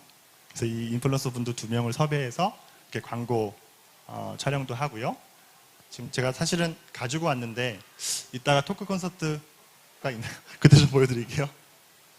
예, 우비가 그래서 강아지 우비까지 한 이유는 사실은 요즘 반려동물 이렇게 산책하는 것들이 있는데 정말 많이 강아지 우비들이 있더라고요. 근데 주인과 커플로 있는 커플룩 우비는 없고, 그래서 저희가 이렇게 같이 좀 개발을 해봤고요. 그래서 지금 현재 이거는 우비 이름을 공모하고 있어요. 그래서 지금 인스타그램에 스프링샤인을 검색하시면 저희가 이 캠페인 하는 거 뜨는데 영상 한번 좀 보여주실래요? 우비 이름 짓기 레츠고. 첫 번째 기몽 판추. 판추는 라틴 아메리카 인디언이 착용했던 우비예요. 두 번째 오소록 우비. 오소록은 숨겨진 아늑한 곳이라는 제주 방언이에요. 세 번째예요. 두 번째 오소록 우비. 오소록은 숨겨진 아늑한 곳이라는 제주 방언이에요. 세 번째 멘도롱 우비. 멘도롱은 제주도 사투리 제일 잘 어울리는 이름에 숫자를 댓글에 적어주세요. 그러시면 좋겠고요. 계속 지금 투표가 진행 중에 있습니다. 사실 이런 식으로 계속 저희가 이게 캠페인과 결합됐기 때문에 문제 제기를 하는 방식인 거거든요. 저희가 이 문제 캠페인, 그래서 우비를 단순히 저희가 출시할 수도 있지만 이렇게 패턴도 투표해 주세요. 계속 참여를 유도하는 거죠. 이러면서 여기에 이 일회용 우비의 문제점들을 계속 저희가 같이 노출을 시키거든요. 그런 방식으로 이렇게 하고 있고, 사실 이제 마지막 장표인데 이제 이건 그런 거예요. 저희가 계속 일하는 방식이 이렇게 했던 이유는 뭐냐면 아까 말씀드렸듯이 저는 그렇거든요. 개인도 그렇고 조직도 그렇고 강점 기반으로 일해야 된다고 생각해요. 사실 우리가 단점을 고치는 건 너무너무 어려운 일인 것 같아요. 근데 잘하는 걸 더 잘하게 하는 게 중요하고 그래서 저는 조직이 있다고 생각하거든요. 내가 잘하는 것들을 더 잘할 수 있게 해주고 내가 부족한 부분은 누군가가 채워줘서 거기서 시너지가 나고 그런 케미스트리가 나오는 거죠. 그런 식의 일하는 방식이 저는 훨씬 더 임팩트 있게 일할 수 있다고 생각하고 개인뿐만 아니라 조직 간에도 마찬가지입니다. 그래서 다 비교 우위가 있는 강점들이 있는 이 조직들을 연결시키는 거예요. 그래서 저희는 계속해서 협약들을 맺어가고 있고요. 이런 걸 통해서 개인이나 한 단체나 한 기업이 할 수 없는 일들은 함께 어떤 연대하고 협력해서 일하는 방식들이 훨씬 더 사회적 가치와 임팩트를 만들 수 있다고 생각합니다. 그래서 지금 이 자리에 플로어에 계신 분들도 여기 다양한 기업 단체들이 지금 참여하고 계신데요. 저희뿐만 아니라 다양하게 항상 열려 있으니까 협업하는 제안들 주시면 좋겠고, 그래서 여러 가지 사회 문제, 환경 문제들을 함께 연대해서 해결해 나가는 방식들을 계속해서 좀 시도해봤으면 좋겠습니다. 네, 지금까지 발달장애 예술을 재미있게 같이 읽기 전달하는 스프링샤인이었습니다. 네, 스프링샤인이었습니다. 우리 김정수 대표님 강연 중에 이 말씀 많이 하셨어요. 다른 데 콜라보하기 위해서 무작정 전화를 했다. 그럼 스프링샤인에도 전화해도 됩니까? 된다는 사인 주셨습니다. 오늘 오픈 토크쇼에서는 제가 하나 제안 드리는 건 우비를 입고 등장해 보시는 거 어떠세요? 좋습니다. 네, 그러면 우리 마지막 연사 모셔볼 겁니다. 러블리 페이퍼인데요. 좀 이름이 많이 궁금해하실 것 같아서 이름에 대한, 그 사명에 대한 이야기도 함께 해주십시오. 그리고 저랑 이름이 같아요. 제가 김유진인데 우리 러블리 페이퍼의 부대표님, 오늘 강연자로 모실 분도 김유진 부대표님 되세요. 그래서 역시 유진이들이 참 잘한다 이런 생각 들면서 우리 김유진 부대표님 한번 모셔보겠습니다. 네, 안녕하세요. 저 오래 기다렸어요. 이제 앞에 세 분 하셔가지고 약간 졸진 않았고 열심히 들었는데, 그러니까 한 분 한 분씩 빠져나가시는 걸 제가 뒤에서 보면서 내 순서까지 많이 계셨으면 좋겠다 했는데 아직 좀 그래도 뒤에 좀 계시는 것 같아서 제가 힘을 얻고 한번 해보도록 하겠습니다. 저는 인천에서 주로 이제 활동하고 있고요. 대부분 폐지수거 어르신들이 수도권에 계시다 보니까 저희가 제주에는 저도 똑같이 이제 여행만 많이 하러 오다가 오늘 처음으로 이제 강의까지 하러 와서 더 신나는 마음인 것 같아요. 저희는 폐지수거 어르신들과 함께 미래를 만들어가고 있고요. 러블리 페이퍼의 리가 저 밑에 영어 혹시 보이시면 RE예요. 사랑스러운 뭐 종이 이런 뜻이 아니고 리사이클의 리입니다. 그래서 뒤에서 아마 우리 어르신들이 하시는 것들을 환경과 연결해서 이제 설명을 드릴 건데 그때 조금 더 자세하게 설명드리도록 하겠습니다. 저희 혹시 이 강의를 듣기 전에 러블리 페이퍼 혹시 한 번이라도 검색하고 오신 분 계신다. 여기 저는 키링이 없어요. 뭐 드리고 싶은 게 있는데 제가 오늘 갖고 온 건 아니어가지고 그래도 이따 한번 안아드리도록 하겠습니다. 여성분이니까. 네, 저희는 뭐 그래도 이런 사회적 기업 쪽에서는 그래도 오랫동안 했던 사회적 기업이고 여러 가지 방송도 나왔고 월요일 다음 주 월요일에는 이제 6시 내 고향에 나와요. 네, 두반장이라고 해서 프로그램에 나오는데 많은 시청 바라고요. 네. 네. 그것보다 더 중요한 게 있어요. 왜 나왔냐? 왜 그런 방송에 자꾸 우리를 불러주냐라고 하는 거는 우리가 해결하고 있는 사회 문제가 너무 중요하고 또 아무도 해결하지 않고 있는 문제여서 그런 것 같아요. 처음에 저희가 이 폐지수거 어르신 문제를 해결할 때 일단은 어떤 사회 문제를 해결하려면 그래서 이 문제가 왜 생겼을까? 그리고 몇 명이나 그래서 그 문제를 겪고 있는 사람이 있을까를 처음에 생각을 해봐야 되거든요. 근데 처음에는 175만 명이라고 했어요. 그래서 왜 이렇게 많아? 근데 또 다음에 나온 장표에는 또 6만 6천 명이래요. 왜 이렇게 숫자가 이렇게 갭이 큰 거야? 근데 또 가장 최근에 나왔던 자료에는 4만 2천 명. 그러니까 작년에 나왔던 자료가 아마 제일 가까울 건데 이렇게 폐지수거 어르신 문제를 이제 알려고 해도 몇 명 있는지도 정확하지 않았다. 그래서 저희가 이 문제를 지금 한 11년째 해결하고 있는데 그만큼 이렇게 숫자들이 변해가고 있는 걸 보면서 아 이제서야 작년에서야 이런 실태 조사들이 정확하게 이제 나오고 있다는 걸 보면서 아직까지 이 문제를 해결하는데 좀 어려움을 많이 겪고 있구나. 이렇게 이해해 주시면 좋을 것 같아요. 그리고 아마 제주도에는 이제 폐지수거 하시는 분들이 활동하기가 조금 어려우신 것 같아서 많이 본 적은 없으실 수도 있을 것 같아요. 제가 오늘 아침에도 아침부터 갈치조림 먹으러 이제 택시 타고 이제 이호태우 해변 근처에 이제 가고 있었는데 택시 기사님께 여쭤봤어요. 혹시 폐지수거 어르신들 요즘에 많이 보세요? 하니까 요즘은 날이 더워서 그런지 뭐 많이 보이진 않는데 그래도 활동하시기는 한다라고 하시더라고요. 어떠세요? 저기 그 선생님 많이 계시는 것 같아요. 폐지수거 어르신? 안 계시는 것 같죠?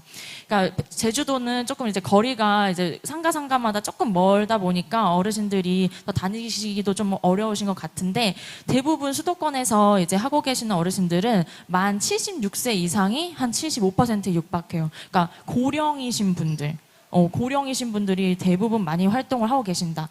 그리고 대부분 폐지수거 어르신 문제를 이제 처음 저희가 얘기할 때 아니 어떤 사람들은 건물주인데 막 줍고 그러다던데 막 이런 얘기도 하고 아니 누구는 뭐 산책 겸 줍는다는데 이렇게 얘기는 하시는데 물론 그런 경우들도 있지만 대부분의 어르신들이 경제적인 이유로 생계를 유지하기 위해서 폐지를 줍는 분들이 많다. 이렇게 이해해 주시면 좋을 것 같습니다. 네, 그리고 대부분 폐지 가격이 이제 변동이 있어요. 그래서 이거 대부분 이제 중국에다가 한 번에 수입을 해가게 이제 하다 보니까 그 가격이 이렇게 점점 낮아지는데 우리 폐지수거 어르신들은 가장 첫 단에서 폐지를 이제 수거해서 이제 보내는 역할이잖아요. 그러다 보니까 가장 낮은 가격인 1kg에 뭐 50원 아니면 최근에 수도권에서는 10원이 올랐어요. 그래서 10원이 올라서 60원을 받고 계십니다. 근데 사실 이런 것도 내가 이제 물가는 계속 오르는데 이런 가격들은 조금씩밖에 안 오르잖아요. 이거 너무 억울한 일인 상황인 것도 함께 이해해 주시면 될 것 같고요. 그래서 이걸 한번 저희가 세보니까 한 달에 한 월 15만 9천 원 정도 평균적으로 벌고 계시고 시간으로 하면 한 1,200원 정도입니다. 그래서 최저임금의 한 12.4% 정도. 그래서 누가 이런 일을 직업적으로 뭔가 할 수 있을까를 고민해 본다면 우리 어르신들에게 이런 지속적인 일자리, 우리 발달장애인도 똑같이 이런 지속적인 일자리가 필요하듯이 우리 어르신들한테도 그런 일자리들이 필요하다는 것 필요합니다. 네. 그렇다면 우리 어르신들은 왜 폐지를 줄까요? 아까 말씀드렸던 것처럼 뭔가 이렇게 소일거리처럼 하시는 분들도 계시고 생계를 위해서 하고 계시는 분들도 계시고 이 구조를 한번 보면 제가 아까 말씀드렸잖아요. 처음 시작할 때 어떤 사회 문제를 해결하려고 하면 그게 왜 일어났는지 고민해보는 시간이 필요한데 저희는 초반에 이거를 3년 동안 고민했어요. 러블리 페이퍼 처음 시작했을 때 네이버에 폐지수거 어르신 검색했을 때 아무것도 안 나올 때부터 이 구조를 한번 짜보니까 최근에서야 이런 자료들이 많이 나와서 제가 최근 걸로 갖고 왔거든요. 그래서 어르신들이 대부분 뭐 근로소득, 사업소득, 이전소득이 다 합쳐져서 이제 노인 어르신들이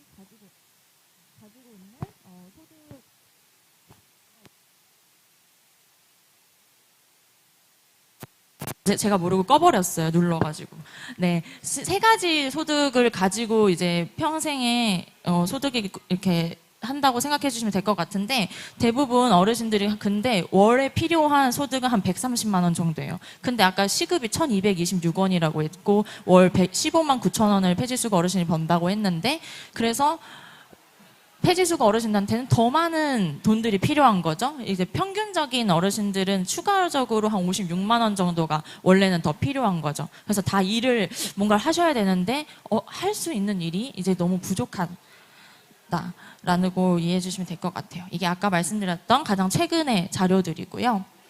그리고 저희가 이 최근의 자료들을 보다 보니까 이런 거 말고 진짜 우리 러블리 페이퍼 사무실 근처에서 활동하고 계시는 어르신들 데이터가 너무 궁금한 거예요. 그래서 한번 어르신한테 양해를 구하고 저희가 GPS를 샀어요. 이 GPS가 대부분 이제 어떨 때 쓰냐면 불륜 잡을 때 많이 쓴대요. 그래가지고 그 회사에서 이제 대부분은 그런 분들인데 여러분들은 왜 5대씩이나 사는 거예요? 이러고 물어보시길래 저희는 이런 폐지수거 어르신들 데이터 한번 수집해 보려고 사요. 이래서 저희가 5대를 이제 구매를 해가지고 어르신한테 동의를 구하고 어르신 수레에다가 붙여놨어요. 그래서 어르신이 하루에 얼마나 걸으시는지 이렇게 그리고 전화해서 오늘은 몇 킬로 파셨는지도 여쭤보기도 하고 그래서 얻은 데이터 중에 하나가 한 어르신 생계형으로 폐지를 수거하고 계신 어르신이 하루에 8시간 동안 활동하고 계시고 점심 저녁 먹는 시간에도 제가 보니까 계속 활동을 하시는 거예요. 왜냐면 그때도 상가에서 박스들이 많이 나와서 어르신은 이 폐지가 덜 나올 때 맞춰서 식사를 하실 수밖에 없고 밖에서 이제 드시는 경우가 제일 많았어요. 그래서 주요 활동 시간은 아내분이 이제 하지 말라고 하는 거예요. 다리 아프니까. 그러다 보니까 아내분 주무실 때 나와야 돼서 새벽 3시부터 하고 계시는. 그래서 개인적으로 뭔가 여러 가지 이유들이 있겠지만 어르신들이 대부분 한 8시간 이상 활동하고 계신 걸 저희 러블리 페이퍼의 멤버십 가입된 어르신들은 그런 데이터가 나왔다. 라는 걸 한번 보여드립니다. 저희가 아까 11년 정도 이 활동을 했다고 말씀드렸는데 한 2013년부터는 원래는 종이 나눔 운동본부라고 해서 이제 고3 친구들이 수능 보기 전날에 책을 많이 버리잖아요. 그때 저희가 고물상인 척 해가지고 트럭을 가져가서 원래 그게 이제 행정실에 이렇게 돈으로 이렇게 사용됐어요. 원래 그동안은. 그게 아니고 저희가 이제 교장 선생님께 허락을 구하고 이 돈을 그 주변의 폐지수거 어르신들 돕는데 한번 써볼게요. 저희가 트럭만 한번 가지고 가서 한번 팔아보겠습니다. 했어요. 그때 2013년에 처음 시작했을 때는 그래도 한 7, 80만 원 정도? 뭐 이렇게 되니까 괜찮다 해서 다른 이제 학교들도 돌아다니고 했는데 점점 폐지값이 막 반토막도 나고 원래 130원이었는데 막 50원 되고 막 이러다 보니까 이게 아무리 저희가 많이 돌아다녀도 기부금이 너무 적은 거예요. 그러면 이거는 좀 안 되겠다 해서 저희가 그 다음에는 러블리 페이퍼를 만들어서 조금 더 이거 구조적으로 해결할 수 있는 부분 그리고 정책적으로 해결할 수 있는 부분 어떻게 할지 고민하게 되었습니다. 그래서 저희가 집중한 거는 바로 박스였어요. 폐지 가격이 최근에 올라서 한 저희 수도권에서는 60원이라고 말씀드렸잖아요. 근데 이거 사실 턱없이 너무 부족한 돈이라서 일단은 이 박스부터 좀 비싸게 사면 좋지 않을까? 그거 일단 어르신들이 받는 그 수입을 조금 유지시켜드리고 그리고 그것에 정당한 것을 우리가 먼저 이렇게 해드리면 좋지 않을까라는 생각을 하게 됐어요. 그래서 이걸로 좀 뭔가 만들면 좋겠다. 라고 생각을 했습니다. 그것을 뭔가 만들고 그 수익으로 다시 어르신들을 돕는다면 계속 지속 가능한 어떤 비즈니스 모델이 되지 않을까라고 생각을 했던 거죠. 그래서 그때부터 저희는 대학생들이랑 같이 러블리 페이퍼 캔버스 프로젝트를 시작했고요. 어렵지 않아요. 어르신들께 6배 비싸게 사요. 원래 50원이었는데 300원, 1kg에 300원에 산 다음에 이제 상가 1층에 원래 저희 사무실이 있었는데 거기에 밖에다가 펫박스 비싸게 삽니다. 적어놓고 어르신들 지나다니시면 이제 오셔서 파시라고 여기다가. 근데 저희가 뭐 다 사는 건 아니고 뭐 약간 이렇게 좀 그래도 ปั้빳하고 이제 좋은 걸 좀 사요. 어르신들한테 골라달라고 해서 그거를 그 사이에 풀을 바르고 천을 한 다음에 우리 미술 그림 그릴 때 사용하는 캔버스 있잖아요. 그거를 이제 만드는 거예요. 그런데 원래 캔버스가 뒤에 보시면 뚫려 있고 이제 나무로 되어 있는데 그걸 이제 사용을 안 하고 저희는 펫박스로 만드니까 원래 이제 버려져야 됐었던 소각되어져 있었던 아니면은 다른 고물상에 판매되어져야 했었던 재료를 사용해서 캔버스를 만드는 거기 때문에 우리 ESG니까 이제 아시겠죠? 이제 환경적으로 더 너무 좋다라는 걸 저희가 알게 됐어요. 근데 저희가 이걸 이제 판매하려고 보니까 원래 이제 중국에서 이 캔버스를 만들면 한 1,000원에 살 수 있거든요. 근데 저희가 인건비랑 이것저것 더하면 한 5,000원에 팔아야 되는 거예요. 근데 여기 계신 분들은 뭔가 이제 마음이 너무 좋으셔서 저희 걸 살 것 같아요. 근데 저희 안 팔리는 거예요. 그래서 이러면은 러블리 페이퍼 프로젝트가 망하겠는데? 라고 생각해서 일단 재능기부 작가님들을 한번 모집을 해봤어요. 근데 아까 이제 스프링샤인처럼 그림 잘 그리시는 분들이 발달장애인뿐만 아니라 우리 비장애인 작가님들 많이 계셔가지고 저희는 그분들이 이제 저희가 캔버스를 보내드리면 그림을 다시 저희한테 그려서 다시 전달해 주세요. 그럼 저희는 그걸 예쁘게 사진을 찍어가지고 뭐 이제 스마트 스토어에도 올려서 판매하고 저희가 정기 구독자라고 해서 한 달에 10,000원에서 30,000원까지 후원을 해주실 수 있는 그런 시스템을 개발했는데 그분들한테 다시 이제 한 달에 한 번씩이나 3달에 한 번씩 이렇게 작품을 보내드리는 그런 형태로 비즈니스 모델을 계속 만들고 있었습니다. 그리고 여기 중간에 3번째 있는 게 저예요. 제가 저도 처음에 러블리 페이퍼 이제 알게 되고 함께 했을 때 저도 이게 앞쪽에 있는 친구들이 이제 지적 장애인 제 친구들인데 이 친구들이 미술 수업할 때 이 캔버스 쓰면 너무 더 의미 있고 좋을 것 같아서 그걸 사가지고 기증하다가 이제 함께 더 일하게 됐습니다. 그리고 저희가 기업 사회공헌 활동, 이 페이퍼 캔버스를 직접 만들어보는 활동을 이제 임직원분들이 봉사 활동으로 이제 해주셔가지고 그거 같이 하는 활동들도 많이 하고 있고요. 그리고 학교 교육도 이 캔버스가 좀 크거든요. 16cm에서 23cm 정도인데 그걸 좀 조그맣게 만들어서 친구들이 환경에 대해서도 알고 우리 어르신들에 대해서도 더 알 수 있게끔 해서 이제 교육도 많이 나가고 있어요. 근데 이걸 하다 보니까 이 페이퍼 캔버스로만은 좀 모자란 거예요. 저희가 이제 어르신들을 그때 3명 정도 고용했었는데 더 많이 고용하고 싶기도 하고 우리가 인천에서만 어르신들이 계신 게 아니니까 더 전국적으로 계시는 어르신들을 위해서 할 수 있는 일은 또 무엇일까 고민을 하다가 쌀포대, 아까 스프링샤인 대표님께서 보여주셨는데 쌀포대로 원단을 만들었어요. 호텔에서 버려지는 폐 침대 시트랑 합쳐서 안 찢어지게 만들어서 그걸로 뭐 이런 카드 지갑도 만들고 저런 보냉백도 만들고 해가지고 이제 판매를 하는데 그 일거리를 이제 만드는 일을 어르신들이 하고 패키징하는 일을 어르신들이 하고 하면서 지금은 6분 고용해서 같이 함께 하고 있습니다. 여기 스프링샤인 네, 사진도 넣어왔어요. 네. 네, 저희 어르신들이고요. 페이퍼 캔버스도 만들고 하고 있습니다. 여기 저희 가장 고령의 어르신들 5년 동안 저희랑 같이 하고 있는 정순자 어르신인데 영상 하나 보도록 할게요. 그 러블리 페이퍼에서 1부 하게 되셨는데 어떠셔요? 그 하기 전과 하고 나서 하고 나서는 꼭 초등학교 갈 때 소풍 가면 마음이 들뜨대 이러는 날 어딘가 모르게 재밌고 그렇게 좋더라고요. 이상하게 그렇게 좋아요.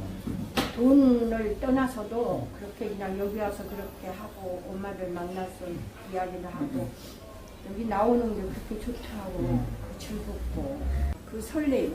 아니 우리 소풍 가려면 설레임 같이 네. 그렇게 좋아 즐거운 마음이 그냥 즐겁더라고.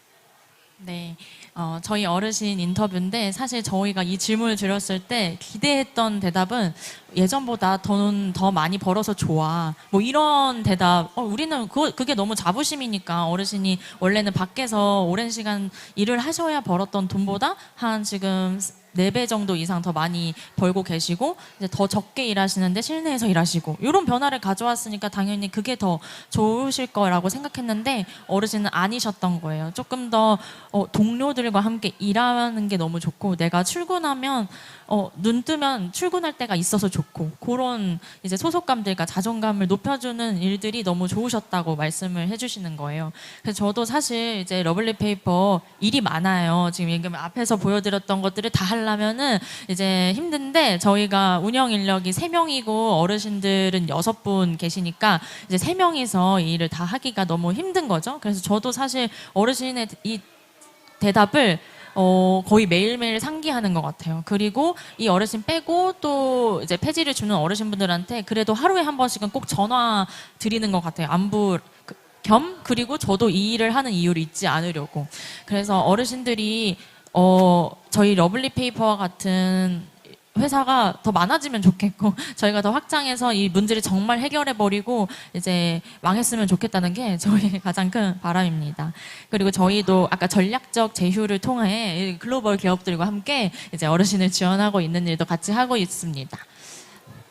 그리고 이번에 저희가 아름다운 가게랑 같이 해서 수도권에 계시는 300분 어르신들께 어르신들이 폐지 수거하실 때 꼭 필요한 물건들이 있거든요. 예를 들어 이제 비가 오면은 이제 사람들은 우비를 쓰지만 스프링샤인의 다회용 우비를 쓰지만 이제 저희 어르신들은 박스를 덮어놔야 되는데 사실 그 덮어놓는 덮개가 또 비싸요. 근데 그거를 이제 본인 돈으로 구매하시기 너무 어려우셔서 저희가 이제 가볍고 얇은 걸로 이제 같이 지원을 해드린다거나 아니면 이제 날이 더우니까 밤에 또 많이 하시거든요. 그러다 보니까 이제 그 수레가 잘 안 보여. 그래서 좀 교통사고도 나셔. 그러니까 저희가 뭐 안전 후미등 같은 것도 뒤에다가 달아드릴 수 있도록 그런 것도 같이 지원을 하고 있고.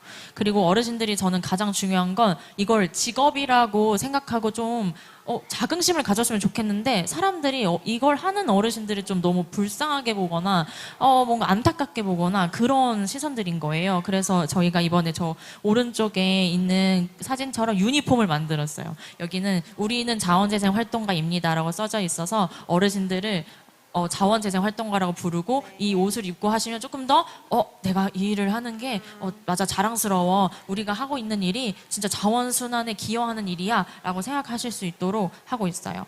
그리고 요거는 저희가 청년들이랑 어르신들이랑 만날 수 있는 일이 사실 그렇게 많지 않잖아요. 근데 폐지수거 어르신들이 청년들을 알려줄 수 있는 일인 거예요. 폐지 어떻게 잘 접는지, 어떻게 하면 쌓아야 좀 그래도 많이 싣고 어떻게 갈 수 있는지 같은 것들. 청년들이랑 같이 플로깅도 했습니다. 그리고 저희가 최근에 원래 주식회사 그냥 사회적 기업이었다가 비영리 사단법인으로 전환을 하고 있어요. 이 일을 더 잘하고 싶어서. 그래서 그렇게 하기 위해서 법이랑 제도 그리고 사람들을 모아서 컨퍼런스도 같이 열고 있습니다. 펫박스만 보면 사실 어르신들이 하는 일이 불쌍하거나 연민이거나 동정의 대상이 아니라 그냥 자원이 수집되고 운반되고 가공되는 재활용의 한 축인 것을 여러분이 보실 수 있을 거예요. 그래서 더 이상 이제 만약에 거리를 다니시다가 어르신들을 보실 때 뭔가 불쌍하다 이런 시선이 아니고 저분은 우리 제주 동네를 깨끗하게 해주시는 분이야. 그래서 재활용을 되게 잘 해주시는 분이야. 그리고 이런 사회적, 경제적, 환경적 가치를 지니고 있으신 분이야. 그래서 우리는 이제 폐지수거 어르신이라고 부르지 않고 자원재생 활동가로 불러야겠다. 네, 이렇게 기억해 주시면 너무 감사할 것 같습니다. 네, 여기까지 러블리 페이퍼였고요. 다음 세션이 아마 토크쇼인 것 같아요. 그래서 다른 대표님들과 함께 앞서서 이야기 나왔던 내용들 같이 소개해 드리도록 하겠습니다. 고맙습니다. 네, 우리 대표님 바로 자리에 그냥 모셔볼까 싶어요. 네, 알겠습니다. 네, 우리 또 같은 유진으로서 우리 다른 대표님도 함께 자리에 모여서 정말 마지막으로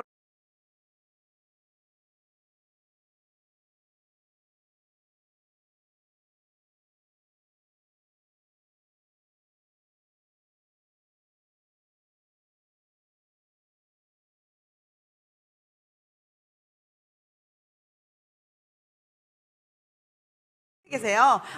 다른 분들께서 또 쉽게 이 강의를 또 복습하실 수 있게 그런지 내용을 많이 담아주셨어요. 정말 진심으로 감사드립니다. 네, 우비 박수 한번 주시오. 또 모델 같은 이 모습. 패턴은 네 작가님이 만드시고 네, 그렇죠. 고유의 색깔은 컬러랩 제주. 네, 제주에서 온 색감입니다. 자, 우리 강연자들이 이렇게 앞에 선 이유는 여러분들의 질문을 좀 가까이 받기 위함입니다. 혹시 강의 들으시면서 궁금하셨던 거 있으실까요? 손을 번쩍 한번 들어주십시오. 네, 저희 모자를 쓰신 분께 마이크 건네주시면 제가 질문을 받도록 하겠습니다. 혹시 어느 분께 질문하실까요? 저 우비. 네. 네, 우비 가격이 궁금합니다. 네, 이게 저희가 우비를 처음 만들어 보거든요. 그래서 사실은 싸게 주세요. 비싸다는 얘기를 금액만 말씀드리면 되는데 아직 정확한 금액이 안 나왔기 때문에 이렇게 얘기가 길어지고 있어요. 우비 만드는 게 너무너무 쉽지 알겠어요. 싸게 주세요. 그래서 저희가 근데 그거는 하고 있어요. 지금 사전 구매 계약을 같이 지금 진행하고 있거든요. 그리고 이게 다음 주 금요일 되면 해피빈 크라우드 펀딩을 통해서 이제 정식 런칭이 되고요. 그때 이제 정확한 금액이 나올 건데 어쨌든 사전 구매 문의를 이렇게 플러해 주신 분들에게는 30% 할인된 가격에 30% 할인 감사합니다. 역시 있습니다. 그래서 아마 30% 할인된 가격이라고 하면 아마 3만 원 한 초중반 정도에 구매 가능하실 것 같아요. 네, 또 이제 강아지 우비까지 있다고 하니까 많은 댕댕이 우비가 있어요. 댕댕이 우비까지 같이. 기대해 주시죠. 다른 질문 사항이 또 계신 것 같습니다. 질문 받아보겠습니다. 119 레오 이승우 대표님한테 좀 여쭤보고 싶은데요. 김정국 대표님이 뭐 허락을 받아야 되는 상황인지 모르겠지만 그 방화복이나 이제 말씀하신 소방관님들에게는 옷으로 우비를 만들면 좀 어떤가 그런 생각이 드신가요? 방화복 우비 새 아이템이 나왔습니다. 여러분들 큰 박수 먼저 받으면서 답변 짧게 부탁드립니다. 네, 그 저희가 실제로 그 지금 원단 개발, 그러니까 방화복 외피를 그대로 우비로 쓰기엔 사실 좀 어렵고 지금 개발한 원사를 가지고서는 우비를 실제로 준비를 하고 있고요. 우비랑 텐트 뭐 이런 류들을 좀 준비하고 있어서 뭐 올해 말이나 내년 초쯤 만나보실 수 있지 않을까 생각합니다. 아, 감사합니다. 사실 예상하셨겠지만 저희 이렇게 5개의 기업이 좀 공통점이 있습니다. 서로 협력하고 있다는 점도 있고요. 특히 이제 해외 우수 ESG 사례들을 이제 보러 직접 해외 연수를 다녀오기도 한 팀이에요. 저희 이제 독일에 다녀왔었습니다. 그런 식으로 해외 우수 사례를 포함해서 또 국내 우수 사례가 되는 그 날까지 계속 성장하고 있다는 말씀 드리면서 특히 오늘 경품 종이를 들고 계실 거예요. 들고 계십니까? 아, 못 받으신 분들 계시나요? 네, 우리 안내를 한 번 더 부탁드리면서 네, 들고 계신 분들 계실 거고 뒤에서 한 번 더 말씀 주고 계신데요. 제가 들고 있는 상품을 한번 주목해 주시면 좋겠습니다. 그린 로아스 에디션을 한번 만들어 봤어요. 저희 이제 시드밤이라고 해서 블루밍 청춘의 이제 대표 상품이고 작년에는 녹색 기업 대상을 또 이케아와 함께 공동 수상했던 되게 작지만 큰 이제 포부와 또 환경의 메시지를 전하는 이 시드밤 키트를 또 준비를 했습니다. 그래서 여러분들 최대한 많이 드릴 수 있도록 지금 스태프분들께서 네, 지금 기념품 관련한 안내도 드리고 있습니다. 저희가 사실 이제 오픈 토크쇼를 더 활발하게 진행하기 위해서 준비한 것들이 많았었잖아요. 의자부터 해서 많이 있었는데 가까이 얘기하기 위해서 좀 한 발자국 더 의자 없이 한 번 더 가볼까요? 네. 혹시 다른 질문 또 우리 대표님께 궁금한 거 있으신 분 우리 앞에서 한번 받아보겠습니다. 네, 마이크 한번 잡아주시고요. 저는 좀 내용이 긴데요. 네. 저는 개인적으로 지금 프로젝트를 하고 있는 팀이 있는데 그 제주 클린하우스 종사자들의 근로 여건을 개선하기 위해서 저희가 그 프로젝트 팀이거든요. 근데 이제 저희가 이거 프로젝트를 하면서 대표님들의 강연을 듣고 참 가치 있는 일이라 느끼고 미래 생각하는 느꼈어요. 근데 저희가 직장인이기 때문에 여기 대표님들은 이제 다 사업을 하고 계시잖아요. 네. 근데 이게 저희 같은 직장인들이 모여서 하는 프로젝트라서 과연 지속 가능성이 있을지 그런 것도 고민되기도 하고요. 그래서 대표님들이 얘기를 들으면서 참 괜찮다는 생각도 듣고 그리고 아까 손윤인 대표님이 얘기한 그 가장 힘들 때 어떻게 넘기셨는지 그리고 그 보람이 어느 시점에서 있었을지 그리고 대표님이 딱 이게 계속 지속 가능을 느꼈던 시점이 어떤지 그게 참 궁금합니다. 네, 제가 질문을 먼저 받아보겠습니다. 그러니까 ESG가 결국은 오늘 하루의 이야기가 아니라 지속적으로 특히 이 그린 엑스포 경우에는 13회에 이어질 만큼 길게 보고 있는데요. 그렇기 때문에 더 고민이 따르고 어려움이 누구보다 더 많이 찾아올 것 같습니다. 자, 그럼 손유린 대표님 답변 한번 부탁드려봐도 될까요? 네. 먼저 질문 주셔서 너무 감사드립니다. 말씀하신 것처럼 우리 ESG 기업이 참 하기 어려워요. 왜 어렵냐면 그 일반 영리 기업들은 그 하루 일과의 아마 90% 이상의 시간을 그 영리적으로 어떻게 더 잘 할까 그런데 고민을 많이 할 것 같아요. 근데 그에 반면에 우리 ESG 기업들은 영리적인 고민도 동시에 하면서 영리적인 고민뿐만 아니라 사회적인 우리 문제 해결을 어떻게 할 것인가 라는 고민도 같이 해야 되거든요.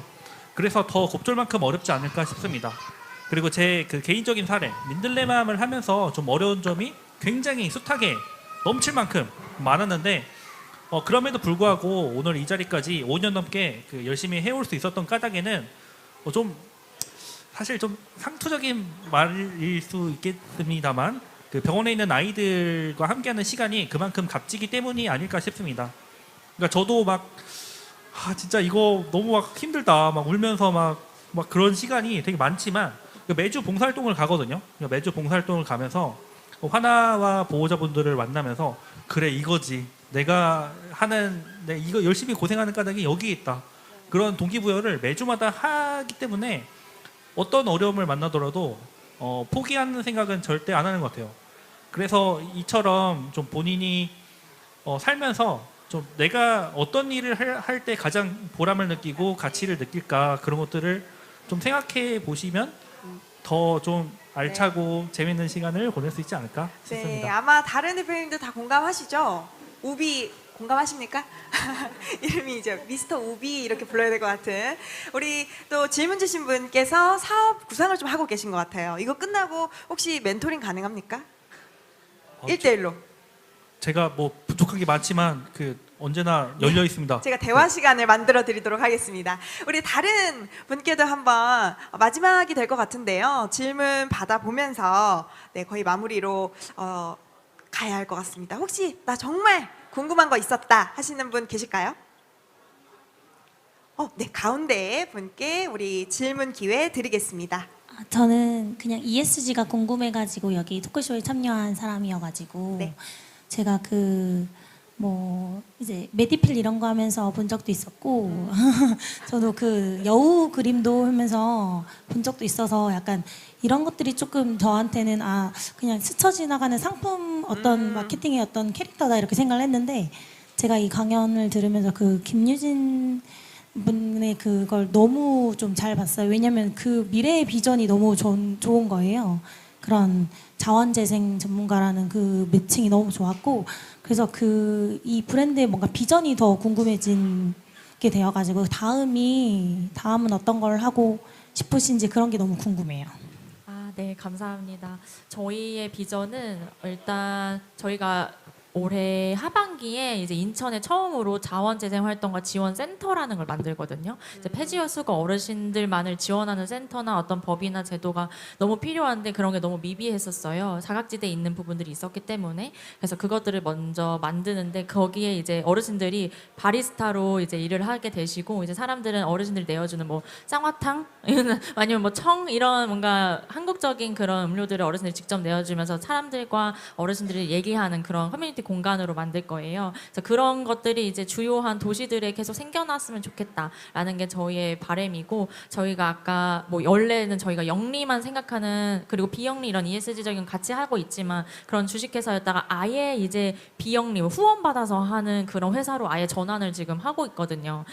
그러다 보니까 어르신들을 교육하는 것도 필요할 것 같고요. 어르신들이 이제 너무 이렇게 위험한 도로에서 다니시니까 어르신들도 인식을 개선해야 한다고 생각했어요. 뭐 그런 부분들 사람들한테도 이런 문제들을 계속 알리는 그런 인식 개선 프로그램이나 캠페인이나 뭐 이런 것들도 많이 할 거고요. 그래서 어르신들의 여생을 조금 더 행복하게 만드는 모든 일을 하고 싶다라고 전해드리고 싶습니다. 그리고 인스타그램을 제가 또 열심히 하고 있어요. 그래서 러블리 페이퍼 인스타그램 검색하시면 제가 열심히 만든 릴스와 피드와 많이 보실 수 있으니까요. 소식 계속 팔로우해 주시면 감사하겠습니다. 통통 튀는 매력을 인스타그램에서 이어가도록 하겠습니다. 네, 혹시 마지막 질문으로 한 번 더 기회를 드릴까요? 네, 이 질문을 받고 지금 방금 주신 질문을 아마 공통 질문으로 제가 마무리하고 싶었던 거기도 해요. 비전과 미션에 대해서 이렇게 마무리할 겁니다. 김유진 대표님, 부대표님한테 한번 좀 아까 그 강의하시면서 잠깐 이야기도 하셨는데 저희는 이제 서귀포에서 이제 장애인들하고 같이 이제 빵을 만들고 있는데 일부 손님들은 장애인들이 만든 빵에 대해서 이제 안 좋게 생각하는 악플이나 이런 댓글이 있어가지고 아까 말씀하셨을 때 이제 할머니 할아버지 분들이 폐지를 줍는데 집이 있고 부자인데 소일거리로 하는 거 아니냐, 구태여 그런 분들 왜 지원하느냐라는 이런 악플이 사실인 부분도 있고 그런 게 대해서 악플이나 안 좋은 말을 들었을 때 어떻게 멘탈 관리를 하시는지. 사실 저희 사업에 그런 우선순위가 있긴 해요. 저희는 생계형으로 폐지를 줍는 어르신 그리고 65세 이상 이렇게 좀 정해놓고 그분들을 먼저 우선적으로 지원을 해드리고 그분들 외에도 사실 폐지수거 하시는 분들이 또 계시는데 그분들도 사실은 야외에서 고령의 나이로 하고 계시는 거는 또 맞기 때문에 그분들의 활동을 또 지원하는 일도 또 없으면 안 된다고 생각을 하거든요. 그런데 우선순위를 따지자면 아까 전반에 말씀드렸던 부분들이 더 커서 저희가 이런 사업 대상자들 선택할 때 그런 사전 정보들을 그래서 미리 사례 관리를 통해서 다 이렇게 해놓습니다. 그래서 어르신들께 지원해 드릴 때도 이제 그분들께 더 이제 필요한 물품들을 더 먼저 지원해 드리려고 하고 있고 그리고 그런 악플들은 많아요. 많은 보지 않습니다. 보지 않고 저희가 갈 길을 갑니다. 그런 것까지 신경 쓰다가 너무 바빠요, 삶이. 그래가지고 간단하게 이렇게 보고 지나갑니다. 네, 감사합니다. 오늘도 좋은 댓글이 많이 달렸어요. 그래서 저희도 그 댓글들을 추후에 또 감사한 마음으로 다시금 읽고 또 사업하는데 큰 에너지로 삼겠습니다. 끝으로 우리 이승호 대표님 오늘 어떠셨는지 소감 한번 짧게 들어볼까요? 네, 일단 제주까지 내려와서 ESG에 대한 이야기를 하게 될지 몰랐는데 이렇게 할 수 있는 자리를 마련해 주셔서 감사하다는 말씀 드리고 뭐 기회가 된다면은 사실 저희도 제주도 그 오놀이라는 카페에 가시면은 저희 119 레오의 제품을 또 보실 수도 있으세요. 그래서 꼭 오놀이라는 카페를 많이 방문해 주시면 좋겠습니다. 좋습니다. 인스타그램 주소가 어떻게 된다고요? 러블리 페이퍼 그냥 한글로 치시면은 나올 거예요. 알겠습니다. 네. 거기서 또 많은 부탁드려요. 소식 받도록 하겠습니다. 우리 민들레맘 손일희 대표님 오늘 소감 어떠셨는지 한번 짧게 마무리해 주실까요? 제주 사랑합니다. 오늘 기분이 굉장히 좋아 보이세요. 서울을 벗어나서 오니까 그렇죠? 맨날 사무실에서 일만 하다가 이렇게 바다도 보고 이게 깨끗한 하늘도 보고 너무 기분이 좋습니다. 네, 좋습니다. 우리 끝으로 우리 제주에서 또 다양한 활동 보여주실 텐데요. 마지막 소감 한번 들어보겠습니다. 네, 사실은 이렇게 저희 우비를 여기 이 자리에서 이렇게 처음 보여드리게 될 줄은 예상하지 못했는데 어쨌든 이렇게 구매 약간 문의 주신 분도 제가 기억하고 있습니다. 그래서 제가 이렇게 제주 출장 올 때마다 저희 직원들은 대표님 나가서 돈 많이 벌어오세요 이런 얘기를 많이 하거든요. 그래서 제가 이제 전 다음 주 수요일까지 있어요. 그래서 제주에 또 서귀포에서는 제가 이제 다음 주에는 서귀포 장애인복지관도 가고요. 뭐 이렇게 다양한 곳들을 이제 또 방문하고 미팅하게 될 텐데요. 그래서 어쨌든 이 자리를 통해서 제가 이렇게 혼자서 이렇게 맨날 출장 와서 이렇게 돌아다니다가 어떻게 보면 저희 스프링샤인을 제주에 이렇게 제대로 소개할 수 있는 기회가 된 것 같아서 너무 감사하다는 말씀 드리고 싶습니다. 네. 네, 고맙습니다. 우리 제13회 그린 로하스 엑스포에서 이런 뜻깊은 환경 토크쇼 ESG를 세바시 형태로 말하는 시간 가져보았습니다. 끝으로 선물 제가 이것은 블루밍 청춘에서 준비한 특별한 선물 시드밤 세트를 받아보실 텐데요. 시드밤이란 이제 씨앗이 들어간 이 형태인데 흙과 씨앗이 결합되어서 또 제주의 뜻깊은 또 민들레 씨앗과 같이 또 다양한 씨앗을 퍼뜨리는 환경 활동으로 진행해 주시면은 저희 역시 기분 좋게 돌아갈 수 있을 것 같습니다. 제주에서 또 뵐 수 있는 날을 기대해 보겠습니다. 저희 계속 있을 거죠, 현장에? 네, 오늘 마치고 또 1대1로 대화하는 시간도 갖도록 하겠습니다. 우리 엔딩 포즈 한번 준비했는데 준비되셨죠? 자, 그럼 까먹으셨구나. ESG 하면 세바시 하고 그렇게 크게 웃으면서 마무리할 겁니다. 자, 큰 박수 부탁드립니다. 감사합니다. ESG 세바시 감사합니다.